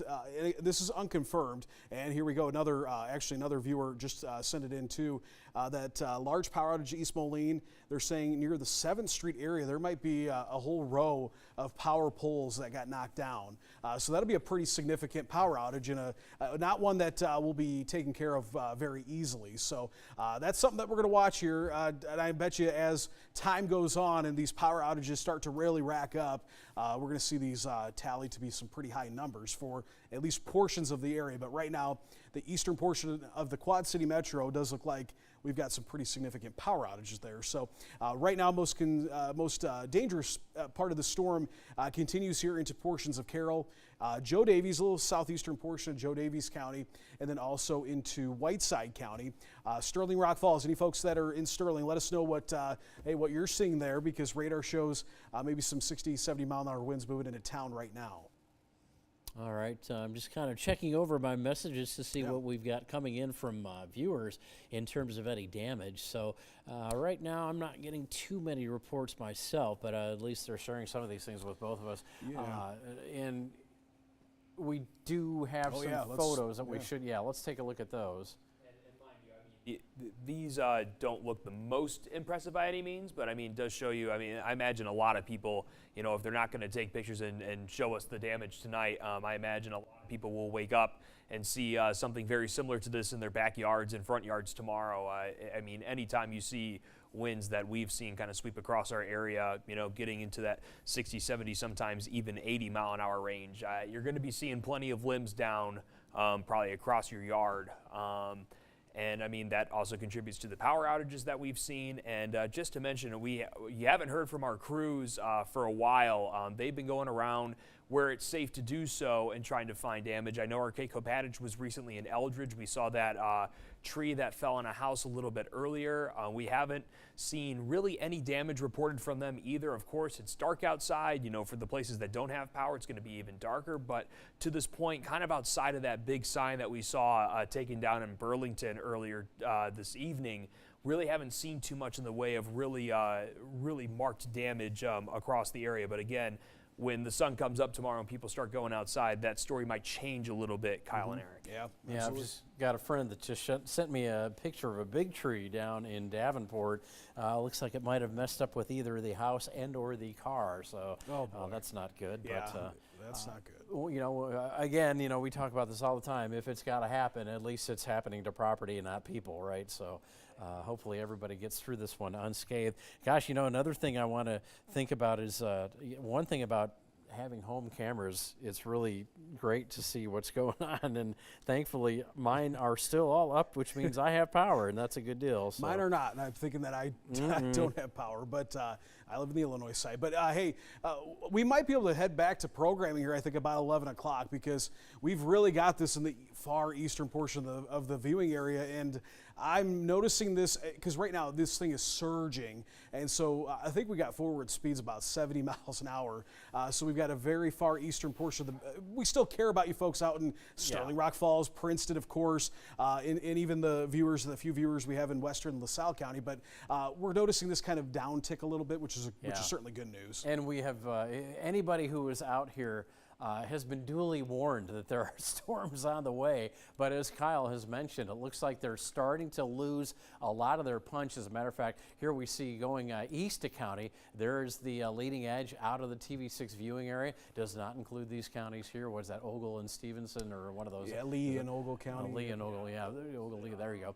Ogle's the tall, skinny one there. Okay, and then Princeton, looks like even the rain is letting up in intensity here in Princeton, and that portion of the storm that we were concentrating on before, quickly moving to the north and east. Again, the immediate threat along the leading edge continues to move out. Still looking at some strong winds here through portions of Whiteside and Carroll County, and that is still a bit of a concern as we've been clocking those at about 70 miles per hour. But again, our warning goes till 11:15 for Bureau County. I can't even remember. Is this an 11 o'clock? 11:15. That one, 11:15 too. Well, actually, I have to include our friends up in Joe Daviess County, eastern Joe Daviess County, Stockton up there. Hello, good evening to you. Almost good morning in an hour or so. As we look at then eastern Carroll and eastern Whiteside County, again, you're pretty much aware that the storms are moving your way, and those winds are fairly speedy, but again, within about another 5 minutes here, we'll be at 11 o'clock, and we could probably let our coverage end, but that's, of course, up to our higher minds in the news control room there. So we'll let them get in our ear, but for the time being, again, what we're now seeing is that all of the leading edge of those strong winds has gotten through Whiteside County, now past Sterling and Rock Falls. Still a little bit left for northeastern Carroll County, and that's what we want to make sure you are all aware of in those areas. Will, I believe we have some photos coming through? Yes, Henry County, Illinois. This is Lynn Center. This is from our Kevin Court and Joshua Blount. Wow. You can kind of see basically a tree looks like it was essentially ripped to shreds. Yeah. Looks like you can see a power line in there as well. If you look kind of towards the center of that photo, you can see where the light's kind of catching those black wires in there as well. Definitely looks to be just a true mess there. You know, I'm no arborist, but as we are in the midst of a long-term drought here, I'm wondering, because I've got a tree that's really dry in my, and I'm hoping it's still up. I know I'm going to find branches on my lawn no matter what happens. I could sneeze and that happens, but you know, if these trees are succumbing to a lot of dryness because of the ongoing drought, maybe that has weakened them to a point where they crack a lot easier as these winds come through. If they had leaves on them, if this was in July, I mean, we probably would have lost a lot more trees than we actually did. I missed that. What was in my ear there? Yep, we can. 11, we're done. going to send it back to programming 11. Look at this area. This is a really interesting thing. Is I put these arrows on. When we start the radar, or when the radar begins here, this animation, look at you can see these yellow, they really spread out to the northeast. And all of a sudden, look at that northerly surge. What that is, I bet you that's that low-level jet that's getting picked up there. Those were the winds that were making it to the surface and causing some damage. But then all of a sudden, you got this pool expanding. Well, that's that some of the higher winds up above that are now starting to interact with this a little bit and spreading that area of wind out. But what we're probably seeing now is that's probably becoming more wind aloft, but still something to take seriously here. Far eastern portion of the viewing area from Sterling Rock Falls up to eastern Whiteside County. Again, I would say even to that little chunk of Joe Davies County right here, but down to Bureau County. I'll go back down there too because we're watching you folks, but I'm just not as concerned as they keep trimming that back to far eastern portions of the county. Still, we could see some damaging winds towards Spring Valley, Cherry, up towards Lamoille, eventually into the Mendota area here, into LaSalle County, LaSalle, Peru as well. So, Ladd, you folks too, get ready because that's going to be moving into town. All right, yeah, and now I'm a little bit worried because all my Ring cameras are offline. Maybe You just jinxed yourself, I know, right? Yeah. Maybe I have a power outage too. That's not going to be. No, cat's probably sleeping anyway. But farther west, really outside of that batch of winds, again, as Kyle pointed out, boom, they hit here, and then they just start spreading out. Outside of that batch of winds, things have really toned down in terms of weather. Yeah, you're getting rain, maybe even some lightning and thunder here and there, especially closer to the leading edge. Plenty of lightning. Actually, there's a lot of lightning in Henry County, all the way up to areas north of Princeton, east of Sterling, right along Interstate 88 there, toward Dixon, but that's in toward Lee County there. But again, the farther west you go, the weather is really calming down. In terms of any storms, still a lot of wind as we carry it through the rest of the night. And there you can see those gusts here. Not really much to worry about there to the west, but still looking at some 50-mile-per-hour gusts around Sterling and Rock Falls. But that will come to an end here as those actually literally kind of blow themselves out of the area. So one more look at our radar, I guess. Well, let's go before we close things out here with base reflexivity. There you see the power outage map, and you can see those numbers on the side there. The Illinois side of the Quad Cities hosting the most dark homes with 5,300 power outages reported. And as we go back to the graphics here, you can see we've certainly cooled down. Still, well, it was 71 at the top of the hour. By 1 minute from now at 11, that'll probably drop. Let's go take one more look at the reflectivity on radar, Kyle, for the entire area. And as we zoom on out, what you'll see is the remaining bits and pieces of severe thunderstorm warnings for eastern Joe Davies County, eastern Carroll County, eastern Whiteside County, and eastern Princeton County. The rest of it mainly shower. Yes. Puro County, see, I did it again. The rest of it, mainly rain. Yes, still a little bit of non-severe lightning and thunder here in some portions of the area. But as we talk about that, we can wrap this one up. If you have any damaged pictures, please post those on our Facebook page. And if you're going out to take pictures, make sure you're aware of down power lines. That will end our coverage tonight. It's 11 o'clock here at KWQC TV6 in Davenport. Thanks for joining us, and hopefully we have a much calmer, albeit still windy, tomorrow.